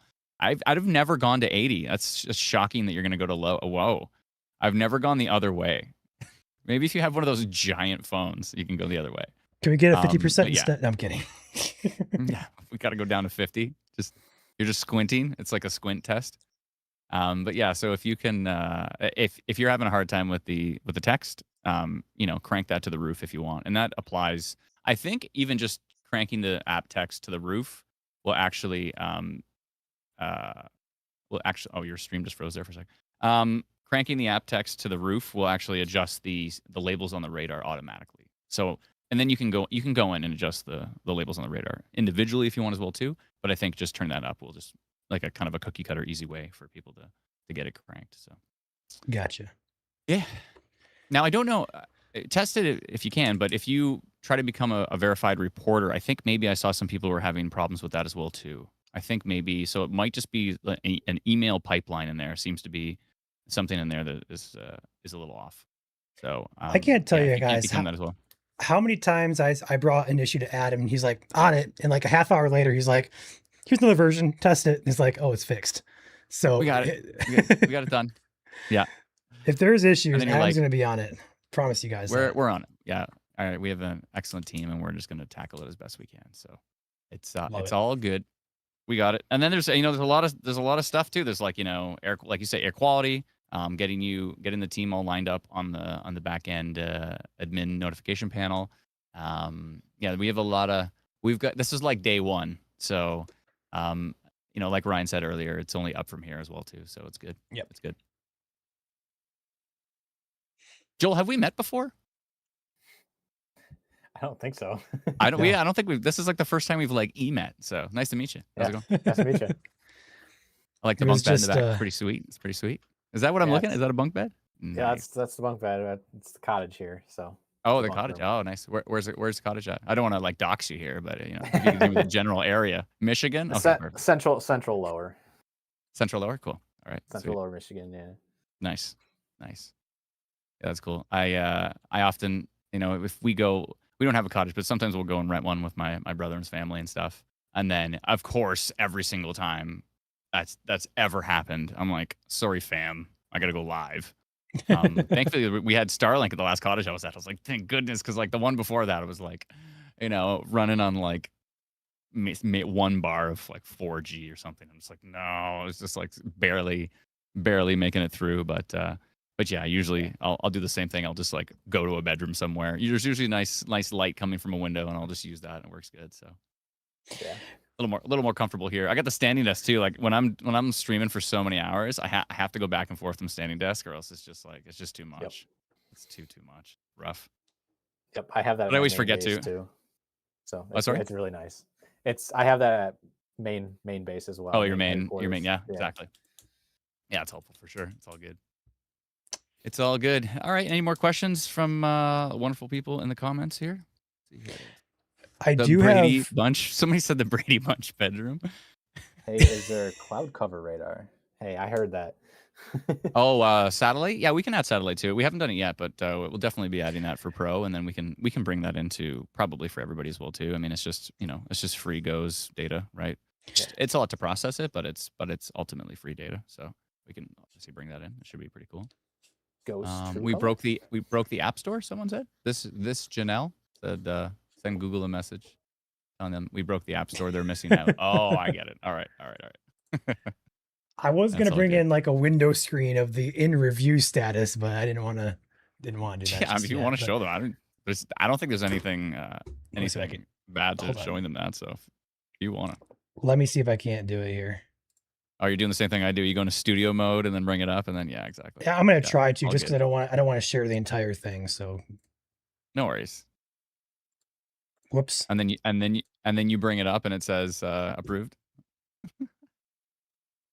In review. So if you just want to zoom it in on that, yeah, no, exactly. what happened? No, what There have it you is. done? Okay, there you go. You're good. So There you go. why does it keep doing this? But Uh, there's your status, guys. In review. That's what it shows us There it is. every single day. I refresh this. It said in review for 9 days straight. It's We've emailed them. crazy. I don't know. They're like, this app's too good. We can't allow it through. Just We want frustrating. people to download the Google Weather app. No, I don't think It's that's just happening. I'm just kidding. I know you guys are frustrated. It's all good. It's coming. You know what? I don't think our Android people are upset because I think, Android people get upset if you say we're only developing it on Apple, or we only have it on Apple. I can see that's when people get upset. But if you're like, we literally built it and tested it for a long time and it's on Android, we're just literally waiting for the Play Store to approve it, then yeah, I don't think anybody's going to be too upset with that. They're just like, okay, we get it. You're waiting. But like you say, we couldn't wait any longer because it's Ryan out. just kept sending me screenshots of like, okay, now there's 700 people that have found it. So maybe we should probably tell somebody soon that it's out. We were trying to wait as long as possible before. Like it's been on the store for almost a day and a half, 2 days now. It seems like. Yeah. We couldn't wait any longer because people were just finding it over and over. I'm And like, then- people are gonna find it, and you're like, we'll see. And it's like 34, 100. It just keeps climbing and climbing. And then the comments section started finding it, and so we had to hide comments. I'm like, this is just no. Let's just release it. Just let it go. You're spending way too much time moderating, pulling comments down. Yeah, that's Yeah. all good. I I mean, it was ready. So It was Let it go. right. I keep pulling my notification bar down because I keep getting emails from people. I will respond to those tonight. It's more so just people trying to link their account. It's a known issue. I'm going to send you guys a partner code here. Send me a screenshot to that contact email of your subscription. Once I have that, I'll send you a partner code. We'll get that squared away. That's a known issue. you actually make a good point. The literal thing that people should send as a screenshot is when you type in your email and you click the button for web access, if you subscribe to Instant Weather Pro. Sorry, that's so baked into my. Can you tell I've been live streaming for 10 years and saying that? Okay. So when you subscribe to MSC Pro, and it says it gives you that error message to get web access. Take a pic. That's what you should screenshot because that'll show the email, right? And that'll show obviously that you have subscribed to Pro because I don't think you can see that button until you subscribe to Pro. So that's the thing. So if people send that to you, you can verify for sure that it's good. And you can send them a partner code for now. And the partner code is temporary. We're going to be removing it once this is all working. But yeah, that's all good. Sweet. Awesome. Where is Chandler? Relaxing. We just went through about 9 interviews today. He's the one that spends time with his family there. So Yeah, I'm you've been not- doing a lot of that, eh? How's that going? Is it going good? It's going really good. I'm not gonna say much about it, just out of respect for the candidates. But we had a couple good interviews today. I'm pretty confident about it. So Good. It's good. I am. Yeah, you had a huge response. It's pretty impressive. Yeah, we had over 40 applicants that were interviewing. You're just cropping this and making it the whole screen. There we This go. is- We'll you might want refresh to title this. You should title this. Oh yeah. Get an auto refresh Chrome tab thing and just have it auto refresh all the time. Auto It's refresh. a You should just Auto leave this up. refresh. You should leave this up as a 24-hour live stream We could. We could. of just waiting for Android to be approved. And all of a sudden it says, Yeah, just for please change this. context. And you're like, no. Just for context, this is a Google status for you guys on Android. If this guy's approved, or I don't know what's the next status here? Will it be published or ready for production? What would it say? I don't even know. I don't know. And here's the question for you, and this is going to make you cry. But what if it says it comes back and they say change something and it takes another 9 days? It's not going to happen. I don't think so. I'm pretty confident it's going to come back approved on first review. That's my guess. I know you can put it up on Polymarket if you want. My guess is it's going to come back. It's going to come back approved on first review. But if it does come, I have a feeling that if it does come back with a change, that it would be a lot faster because there's probably a huge list of checkboxes that have to be approved, right? From the store to the subscriptions to all the different things. And I think if someone's going through and approving those, and then there's one checkbox that needs to be changed, I don't think the other ones go away. I think those are already approved. So it's probably a much shorter review of was this individual little thing addressed? If so, because we kind of saw that with Apple, right? Where it would send back and be like, oh, you need to change this locks up or something. You're like, oh, okay. So we go back and we change it. And it was pretty quick until the next iteration of that review. So a lot faster than the initial, right? So anyways, yeah, I digress. Yeah, Apple was like I said before, it's kind of fun watching the whole process there, giving them feedback, kind of bouncing back and Mm, forth, and watching you yeah. kind of go back and forth with them. It was a really cool process overall. Obviously, probably not fun for you because you had to redo stuff, but um, No, it's fine. It's fine. it was easy. It's It was yeah. easy It's too. not. It's not that it's easy. It's just I'm happy. I always want to make things better, right? So it's like if somebody can like somebody emails me and says on my Pixel 7, in this unique circumstances, I can get this thing to glitch, and it's like perfect. We can like those are such hard edge cases to find that I'm happy with that feedback. Like I want to be able to fix all those weird little edge cases of strange little bugs. Like I mean, and that person can just like kill the app and reopen it, and it's fine. But those little tiny things that they're also the things that are the hardest are the things you can't replicate. Because if you can replicate a bug, if you can say every time I open up the reporting page and I click this type of report and then like that page froze or something like that. Like if you can get it to do that every single time, it is so much easier to fix on the dev side of things. But if you're like every third Thursday this thing happens and I can't get it to happen again, that thing is a lot trickier to fix. So this is the joys of development, but those are the tricky things to find. But if something happens to you and you're able to replicate it, then that is just so much easier, so much easier. So if that happens, try to replicate it if you can. Purposely Are try you to break are it. you hitting refresh? Yeah, yeah. This is what I do, Dan. This is what I'm doing. I kid you not. Well, At least MST is every going to be 5 live minutes. until 6 a.m. Eastern, hitting refresh on the. You're like going live until Android is approved. We should totally do that. Oh, It's going to be you here sleeping. if I didn't have interviews tomorrow to do, I would definitely do that. Solid game. Mr. B style.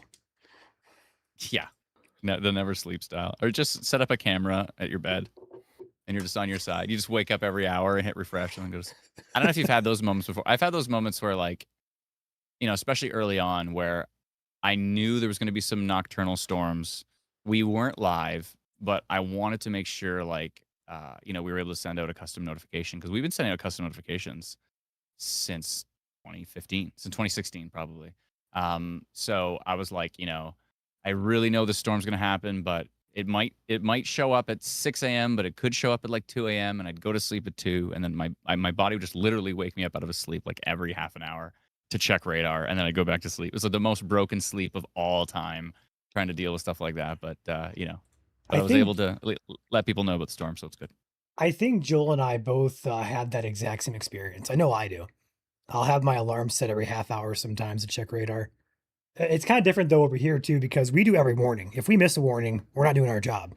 We haven't done it in 3 years and we don't want to do it now. So it's kind of like, well, I guess we're not going to sleep tonight, Joel. And we have a lot of those nights in summer times.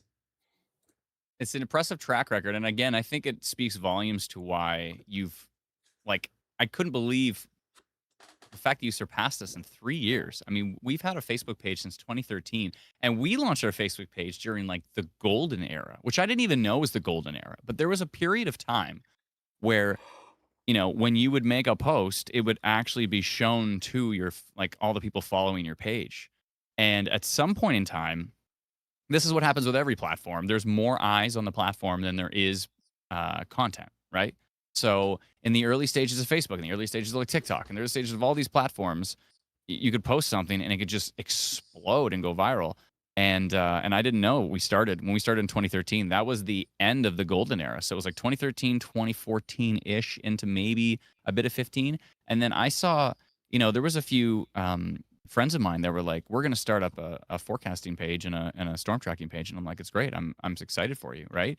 And they worked so hard. And, after like 2 years, they had like 5,000 followers. And I'm just like, it's just, to me, it was like, probably because of the timing, unless you want to throw hundreds of thousands of dollars at paid ads to try to grow something.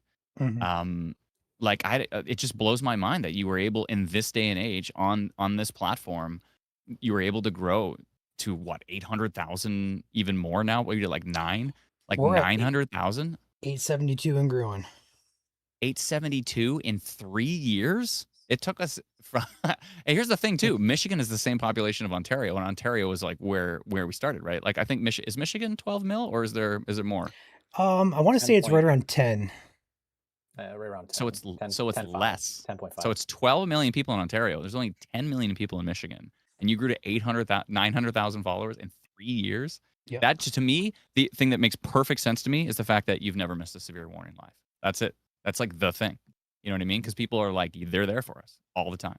And that's literally what's inspired us to be going live way more. We went live, I think in 2025, we went live 60 times. And by the middle of June, we were already live 60 times this year. So we have ramped our live streaming to the roof. And it's just like, you know what? That's people care. People care that you care, right? So that's the kind of relationship back and forth. If they're going to support you, you support them back, and you're live for everything.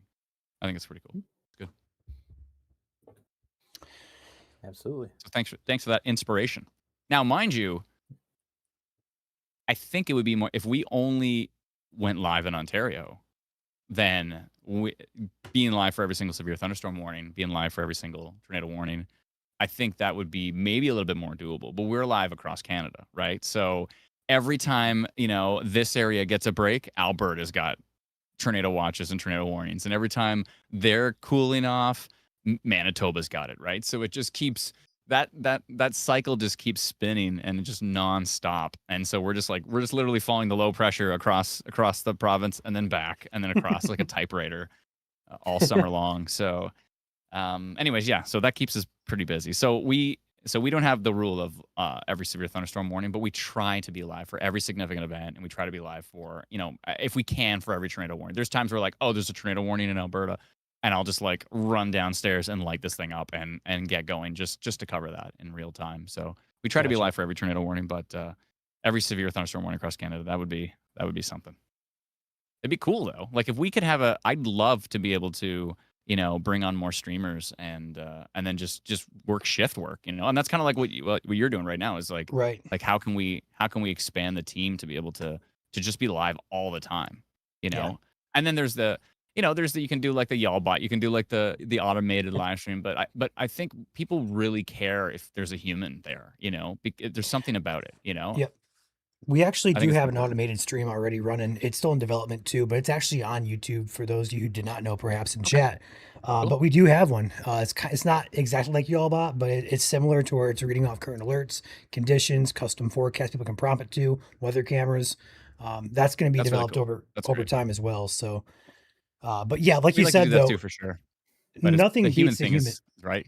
Exactly. Nothing beats the human aspect of having somebody on stream communicating in real time, looking at radar. That's nothing AI can do. That's nothing that automation can do. It takes a human to forecast and communicate the weather effectively and 100% accurate. So That's right. And to know like, oh, that observation isn't correct because there's no way that station's hitting 200 miles per hour right now. Like that's like to be able to just deal with that stuff in real time. That's being a human helps with that kind of stuff. So. And the absolutely. technology is only going to get better and better and support us more and more. And I like the fact that we can use it to make our life easier, but to ultimately still be live to make sure that we're answering questions and bringing clarification to stuff. Yeah, that brings confusion. So, and I'm sure with your community, it's very much the same as ours too, where we have a lot of folks that experience storm anxiety. So that's a big part of they've been through, especially people that have been through a traumatic event. The PTSD is real and it's going to live with a lot of people for the rest of their life. And a lot of people say like, every time there's a tornado warning, I would just get so nervous. I'd have panic attacks, but they're like, now that you're live, it just calms them down, to such a degree. Cause they're like, I know if something was strong for my area, you would be mentioning it, Yeah. And so I know there's a storm outside, but you're saying you went over and looked at my town and you said, that storm looks fine. Like there's, velocity is super boring on it. Yeah, there's lightning and torrential rain, but whoop-de-doo, it's not that big of a deal, right? So, I think that really helps people calm down. So it's pretty cool. Somebody asked what your app is called. Oh, our app is called Michigan Storm Chasers. No, no, our app's called Instant Weather. So if you download it, you might be like, this is somewhat similar to Michigan Storm Chasers, 1-to-1, almost identical. And I initially was like, yeah, we just got to swap the logos and then release the app. It's going to be simple as that. Turns out it That's was another not. fun story. Fun story. Yeah, there. it's like let's just swap the logos, and that's pretty much all we need to do, right? And- No, there's a lot more. There is also a story there too, because originally we were planning on mid-June for launch, and Oh, that's right. that quickly did not come to fruition. We're like, So that oh, I see. So there's about 999 things we need to change to be able to have both apps exist at the same time. So, anyways, yeah, we tackled that list though. I think we're in a pretty good spot right now. It's been the team's For been pretty sure. happy with testing it, and we haven't even like let us know in the comments how's it working for you.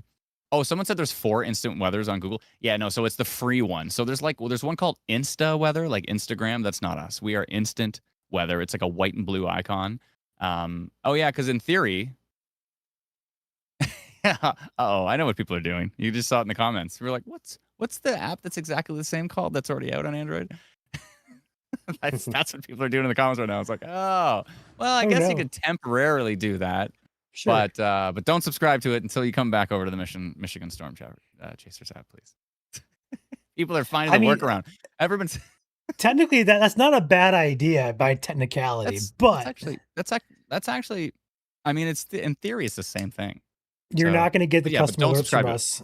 You're not going to get the customer alerts from us unless you have the True. MSC app. So That's right. We're going to segregate them to just Michigan and then just Kansas. So yeah, that will be separated as well too. But I mean, if you want to just go play with it, you can do that. And then, for sure. but definitely, when the Michigan one is though. So don't subscribe to the Instant Weather app. Do not. If you want to support the Michigan Storm Chasers team, do not subscribe to the Instant Weather app. Wait until the Michigan Storm Chasers Android app is out, and then subscribe to that one. That's the way. For sure. Especially because there's going to be a lot of stuff that comes with the subscription that you won't get through the Instant Weather app, right? Yep. Yeah, it makes perfect sense. Discord. What's the so we have a Discord for our team, but we don't have a Discord publicly. So like, how is that working for you? How do you are you You're liking missing it? out. I think we're missing out. My Discord is moderator fun. team's like right now they're like this. We're up to our Hey, eyeballs with I don't blame them. There's a lot of moderation that gets done on Discord. right. Yeah, and now here's the thing too. Do you have a reporting group on Facebook? I don't think you do. Do you or Yes, not? we do. Oh, you do have a Michigan reporting Weather group. Reports. It has about 120,000 people in it, and it's very useful. Oh, okay. But Okay, I am so you very do have a excited. reporting group. I do. We do. Yeah. Yes. I'm very much looking forward to the app though, because I'm hoping that we can take a lot of that stuff and kind of combine it all into one place. Put it through Because the app. That's right. Yeah. I know for myself personally, but our moderation team as well and staff, we hate looking at like Messenger, this group, that group, comments, and now an app. So many different places to look. Exactly. Yeah, That's exactly. right. Yep. Yeah. So Yeah, we're we've been trying. doing the same thing. We've been pushing everybody towards the app reports as opposed to the group reports. Although our Ontario Storm Report group is at it's bigger than our page now. It's like 700,000 people. Yep. And so moderating a group is our moderation team is just up to their eyeballs trying because they're just approving so many reports and getting rid of so much spam, and it's so much moderation to maintain that group that it's a lot for sure for the team. I mean, it's this incredible group, but and then we have Alberta Storm Reports, which is massive too. We have Saskatchewan and Manitoba, right? So we've got all these reporting groups to moderate, and it's a massive undertaking. So like you said, it's a lot better once it's all into one place through the app. Just makes it so much easier. And then you see the report pop up on the map. You're not like looking through a group being like, oh, which was that? Did they mean that town? Or, some people don't even put the location. You're like, oh, so having it just pop up on the map is, and the other thing too, is you can report power outages through the app. Yep, I right. saw So that. yeah. And it didn't realize how important that was, because when you see when you're looking, is this a downburst maybe? Like, the velocities are getting really strong. It looks like straight line. And then all of a sudden, as the storm is moving, the trail behind it is just like power outage, power outage, power outage, power outage. And you're like, okay, like this is Something's up. What's going down with that storm, right? When you're seeing all these power outages behind it. So, and that'll be the same thing too for, like road, damage on the road or road closures and that type of thing, especially for winter. It'll be interesting to see all of those things pop up in real time, and that'll just lend itself again to the upgraded road conditions thing that we really want to do. So I think that's going to be cool. I think it's going to be a huge thing. I agree. And I didn't really think about that in depth until just now. That's actually a good point, watching for the power outages reports coming in. That's going to be very beneficial for us. Yeah, like freezing rainstorms. We're going super El Nino winter right now. Everyone's like, oh great, it's going to be a warm winter. I'm like, yeah, but the freezing rain sucks during it.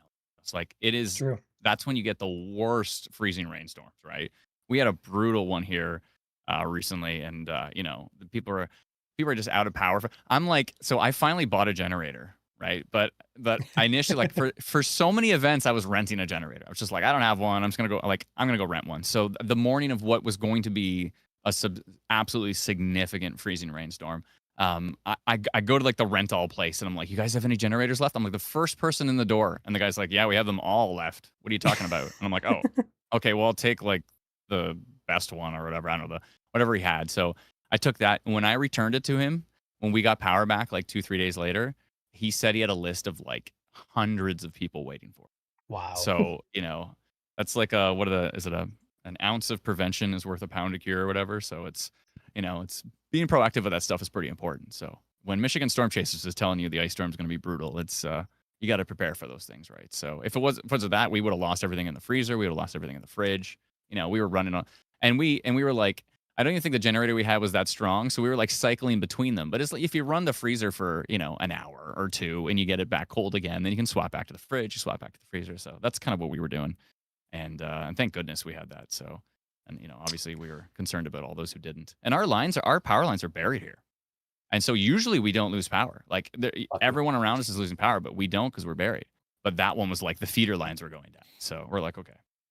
Yeah. It was bad. Yeah. I'm sure you've had some pretty big doozies in Michigan for freezing rain. Do we want to get into that? Yeah, we had the last two winners. Yeah. Yeah, we've had quite a few big ice events here. Last winter wasn't too bad. We had like one event that really kind of surprised us across central Michigan up by the Mount Pleasant area. We had quite a few people out of power in a few counties up there. That was pretty widespread. I think it was like Clare County, was it not, Joel? It was up there somewhere. Osceola, Clare County, somewhere up there. And then a couple years ago, down by me, South Michigan, 2023, I think it was. We had a bad one then, but then back in the ice storm, was it? Help me out, Joel. What year was that? The big one up north, 2024. That was just 2025. This past 2025, year and a half ago. Yeah, my mind's tired here. So I know. I don't know. I'm not even going to go into details for ours because I can't even remember the exact time. But but we had a crippling one. Yeah, we had a crippling one up north in 2025 for Lewiston, Gaylord. No, up in northern lower. I didn't really include much of the UP actually, but it was like Sheboygan got hit hard. Just the entire like tip of northern lower Michigan. They had ice accretion over an inch, and they were out of power for a month for some people, if not longer. I'm sure you guys use that index, right? Where it's like the wind gusts, because you can have way less accretion, but then if you have the strong wind gusts, then it's like the same thing, right? It doesn't matter. There were a couple outages that were over 8 weeks. There was one power outage company that lost 95% of their utility lines they had to build from scratch, and that include high tension wires as well. Rough. That is brutal. Yeah, those kind of events, they're not the best. So that's the stuff. And again, you'll be able to see that in the live stream, right? You'll be able to see in real time just little power outage icons just popping up everywhere. It'll look like lightning because they have a little lightning bolt kind of zap thing on them, right? So you'll just see those popping everywhere. It's going to be wild. So, which is not great, but at least you'll know what's going on. So it's good to have that ground truth showing up in real time. Sweet. Absolutely. Yeah, for sure. What did that say we need to do? Wait, so when MSC severe weather streams and the storms move into Ontario, then we can go watch Adam? Yes. Exactly. Or vice versa. We don't send you much, but occasionally from like, Thunder Bay or something, we'll send you something. Somewhere down, somewhere around. We'll be live if Isle Royal has a severe warning. So even if there's zero population on it. It's crazy. Yeah, that's the funny thing. The really interesting thing that I find astounding is, so when we want to do push notification tests where like only our team can see it, it takes us hours to find a town. Like we had to find one in like northern Quebec somewhere. Because we'll go like, oh, this seems like it's in the middle of nowhere. It's in Newfoundland in the middle of nowhere. We'll highlight it and it'll say 4 people have your app. Like, are you kidding me? Like the most remote, this is going to happen as well too. It's like, hey, we want to run a test, but we can't find a town that doesn't have anybody in it. So that's a tricky thing. So we should probably just build a separate test thing. But it's always just been like, just so easy, much easier to go find a town that has no one. And then you subscribe to it on the app and then you can do a test that way. Right. So That's how we've always done it. But it's shocking sometimes when you're like, okay, I'm going to notify this area that probably has nobody in it, and it's like 37 people, and you're like, all right, okay, that's miraculous. It's cool, and it's helpful. Like if to be able to let people know, even in like super rural areas, right? It's a pretty helpful thing. Now, what we also have too is we have text message alerts, right? So we'll have to go through the logistics of getting that working as well too. So up here we charge like $4.49 a month for text messages, and so that's Canadian, so that's worth like what 10 cents American, something like that. No, that's got to be it's like 75%, I think, something. So it'd probably be something like 375, 349, probably like 350 or $4.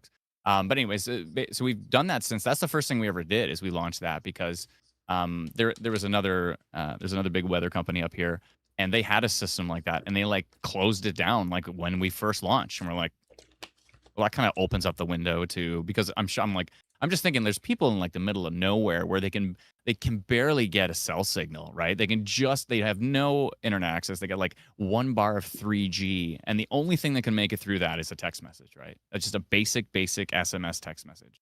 So that's why we're like, okay, we got to support our rural communities and come up with something like that. So we've had that system going since like 2015. It's been great, and a lot of rural people use it. A lot of people use it in the summertime to get obviously notified from for tornadoes and rotation and yada yada yada. So yeah, it's been a pretty big thing here. Also, the government of Canada just shut down the whole Weather radios, right? like the radio alerts. Yeah, I don't know Yeah. why. That's just ridiculous. I don't know why they did that. Yeah. So a lot of people up here are pretty upset about that. And so that just opens up, and everyone's like, hey, do you want to do the radio system? We're like, I don't know if we're gonna go that far back, but we have the text message alerts, so that's that's the thing that can probably affect, actually reach people that are in super super rural areas with brutal. We've all been through those areas, where you're just driving and then your cell phone just cuts out, or you have like the internet does not work, but you can maybe get a text message. That's the only thing that can slip through. So the stuff that's happening now too with like satellite text message stuff, that's pretty cool. I think that's actually thank goodness, for people that literally have no other option. I think that's pretty Right. sweet. That is possible. So, and in that case, I think the text message would still actually work because I think Yeah, it it's would. only text message, right? Yeah, so It the would. text message would still work. So, anyway, so that's just another thing on the to-do list of getting things lined up for MSC. It'd be cool to line up that text message alert system for you guys I as well agree. too. Be sweet. I do have. Yeah. We'll end on this note here too, because we got some stuff to Sure. do here around 10. But I do have a question here, or not really a question, but a statement, and then a question to you. I kind of know the answer already to this. We talked about it previously. A lot of Michigan followers here love the Aurora. We should definitely do something in the app in the future. It's planned. We already talked about this before, but we are likely going to add more data into that. I know Janelle asked cloud cover map, stuff like that would be really cool for people who want to see the cloud forecast, but also For sure. taking some of the SWPC data and kind of mirroring that in the app. I know I talked to you Yeah. previously about building our own custom dashboard. That's probably going to be done here in the future too. We can link that in there somehow too. So Cool. uh, Cool. Yeah, in the that'd be good. future as well, we'll do some Aurora Yeah. stuff for you guys who like Northern Lights. I immediately start brainstorming ideas as soon as you say things. So, Oh, I know. what would be really cool too would be allowing people to report that The you can Aurora's out. see the aurora in certain areas, right? And then that would be cool if like we got to a certain threshold. So if X amount of people in X area report that you can really see the aurora if you get away from the city lights, like if you get out to the country, you can really see them here. It would be cool if we put that together, so maybe that would show up in other people's app, like, hey, 27 people nearby have reported that you can see the aurora right now, and so instead of being like people like looking at the index and going, yeah, well, does that actually mean I'm gonna be able to see it? Because last time I saw that index, I couldn't see it, or the cloud cover. It kind of just like take all the guesswork out and just be like ground truth. There's no cloud cover. You can see it. Get out there right now, right? So Yeah, exactly. there's been a couple amazing events here where I was like, okay, everything's just lined up way too good. I gotta get out and check it out, right? And and seen some amazing stuff. So that's cool. Yep. So yeah, definitely we can do that for sure. Thanks for having me on, guys. Appreciate it. Yeah. Do you want to address that comment I have highlighted there? If not, it's fine. Oh. But I know we talked about this before. Will the app have the ability to do notifications overriding do not disturb? So not yet, but yes, it will have that ability. So Okay. you can set it up for critical. So we'll have to go through the list with you with what you think is critical, and we can also probably allow users to determine what alerts can get through the critical threshold. most people are like special weather statement, no thanks, but tornado warning, yes. Tsunami warning, yes. I don't know how many are going to get out there, but have to be a Volcanic meter. ash warning. Volcanic ash warnings, avalanche, of course. You have to be you'd have to have a meteor go into Lake Michigan, I think, for a tsunami warning out there. Probably, I would assume. That's my assumption. That's probably pretty rare. It'd have to be a big one. I learned that I don't think the National Weather Service has it in, like, the National Weather Service offices around the Great Lakes don't really have that in their system. So I think they have to like bypass it by issuing like a coastal flood warning or something like that. Well, again, and I would leave warnings up to them. Like literally the term warning, I would leave that up to them. But to send out a meteor tsunami notification, I mean, if you got to do it, you got to do it, right? Oh, so it's fair. It's all good. So cool stuff, guys. I hope everyone's super happy with it. Again, let us know about any feedback. If you, again, there was some stuff going on with like the widget not matching up perfectly to the app, so there's some work going on there. I think that's already actually fixed for the 703 or 704. And then again, with the getting access to the web, you know what to do. You get that note, you get that error message when you put your email in. Send that over to Ryan and the team, and they'll send you a partner code, and then you'll be able to log into the web version as well too. And the web version's cool too, because especially if you have like multiple monitors, you can have, you know, because with every other app, it's usually like an executable file for the most part. There are some other web apps now, but you know, it's nice to be able to have like, you know, that radar on that screen and this radar on that screen. It's nice to have multiple tabs open with it too, if your computer can handle it, right? Because you know, pro stuff is pretty intensive, but if your computer can handle it and you can throw it up on multiple tabs, and go for it. Absolutely. I keep trying to scroll your comments. I can't literally mouse over and I'm trying to scroll them, and I'm like, I'm just looking at your literal screen capture right now. What am I doing? It's all good. But thanks again. It was nice to meet you, Joel. Yeah, nice to meet you as well. This was really fun. I think, I mean, if we continue, like, especially here in early development, I think, like, I mean, I had a blast just like listening and stuff. I didn't really speak much, but like doing like a weekly, like, hey, what we're working on app update, that'd be kind of cool. That'd be kind of cool. That'd be cool. Yeah, I'm down. Yeah, absolutely. Have you on for like bi-weekly or monthly, check in with Adam and kind of talk about the app. Kind of cool. Yeah, something like that. Like every time kind of we do a new big release or something like that, or new features are coming out, maybe we can jump on, or exactly. We can do, like you say, like bi-weekly is probably pretty cool. We could do that. I'm down. I don't mind answering questions. It's fun. Sweet. All right. Awesome. Well, nice to meet you, Janelle. Appreciate it. Nice to meet you, everybody. When the weather's boring in Michigan, you know where to find me. Oh yeah, Adam, did you see our reel that we posted at the beginning of the stream here? No. Do you want to play it again? Is it the same one from before? Or I'll play it again. Maybe you've seen it. Maybe no, he hasn't seen this one yet.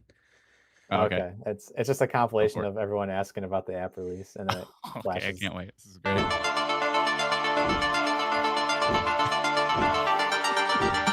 Did somebody go screenshot all these? It's hilarious. I did. That must have been fun.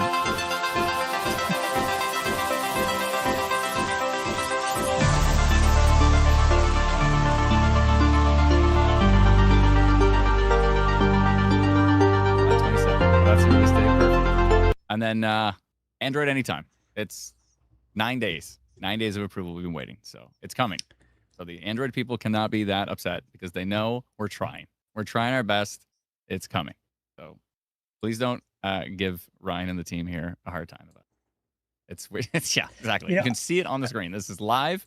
We have a live preview from, I'll do my radio voice. Live preview coming from Google Play. Perfect. All right, guys. Yeah, this was fun. Let's do this again, and I hope everybody's happy. I'm loving the app, says Cody. Sweet, awesome, everyone. Hopefully you're enjoying it, and send us your feedback. Let us know what's going on with it, and we'll continue to improve it every day because it's a lot of fun. We just love making things better. So let's go. All right, Adam. Thank you very much for hopping on. You have a great night. We're gonna roll through our end stream here, our credits with our sponsors and stuff like that. But in the meantime, I appreciate you hopping on. You have a great night. Take care. Take care, guys. Cheers. Say bye to Adam, everybody. We'll have him on sometime soon next time. Cheers. Go ahead and get him off the screen there. We're going to go ahead and roll through our end screen here, our trusted partners, and wrap it up with some final comments. I'll let Joel wrap it up. And I'm tired, goodness gracious. I'll throw it to Joel here to read some comments off if he so chooses to end the stream that way. But otherwise, I'll read through our partners here. Any last questions about the app, feel free to drop them in chat now. We'll get back to you guys here at about 2 minutes here. So let's go ahead and start with A-Class Construction Restoration. All these partners I'm about to mention provide services across the state of Michigan, whether it be roofing, whether it be restoration, and goodness, maybe Joel should do this. Restoration, tree, roofing, construction. We have a plethora of a lot of services to offer to you guys via our trusted partners. If you need their services, feel free to reach out or contact us if you don't know the person for your area. So back to this. A-Class Construction Restoration out of Mason County and surrounding areas. American Arbor out of Southwest Michigan for any tree service needs you may have. Apex Restoration and Mitigation out of Grand Blanc. Battle Creek IT out of the Battle Creek area for any IT-related needs. Carlton Equipment Company for any Bobcat rental, sales, parts, service. Crystal Flash propane needs for fuel propane across the state of Michigan. Inc. Media for website design and digital marketing. Katz Roofing and Siding based out of Potterville, Michigan. Kuiper Tree Care out of the west side of Michigan. McKay Tree Specialists out of southeast Michigan. Mike Hayes Roofing and Siding out of the Thumb region. On Top Roofing out of Livingston County. Rainbow Restoration out of Kent County and surrounding areas. The Ronald McDonald House of Detroit. Feel free to donate to their cause by calling number on your screen there. Serve Pro for any fire, water, or mold mitigation needs you may have there. Serve Pro covers the state of Michigan. Storm Guard Metro Detroit North for any roofing or construction needs in Detroit metro area. Top Gun Roofing and Exteriors in West Michigan. Top Notch Tree Care in the Jackson and Lansing corridor areas. Victor's Home Solutions based out of Mount Pleasant and the surrounding areas. Rapid Radios for any communication needs you may have. LTE walkie-talkies, we use those. Love them.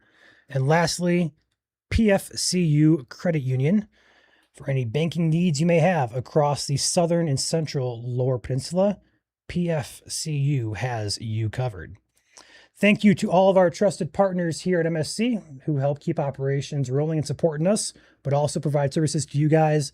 All trusted, vetted, and great reviews from people just like you and I here in the state of Michigan. They're all local as well, which we appreciate. We oftentimes, when it comes to roofing and siding construction, a lot of times the state gets flooded when there's severe weather with out-of-state businesses who want to kind of prey on storm damage.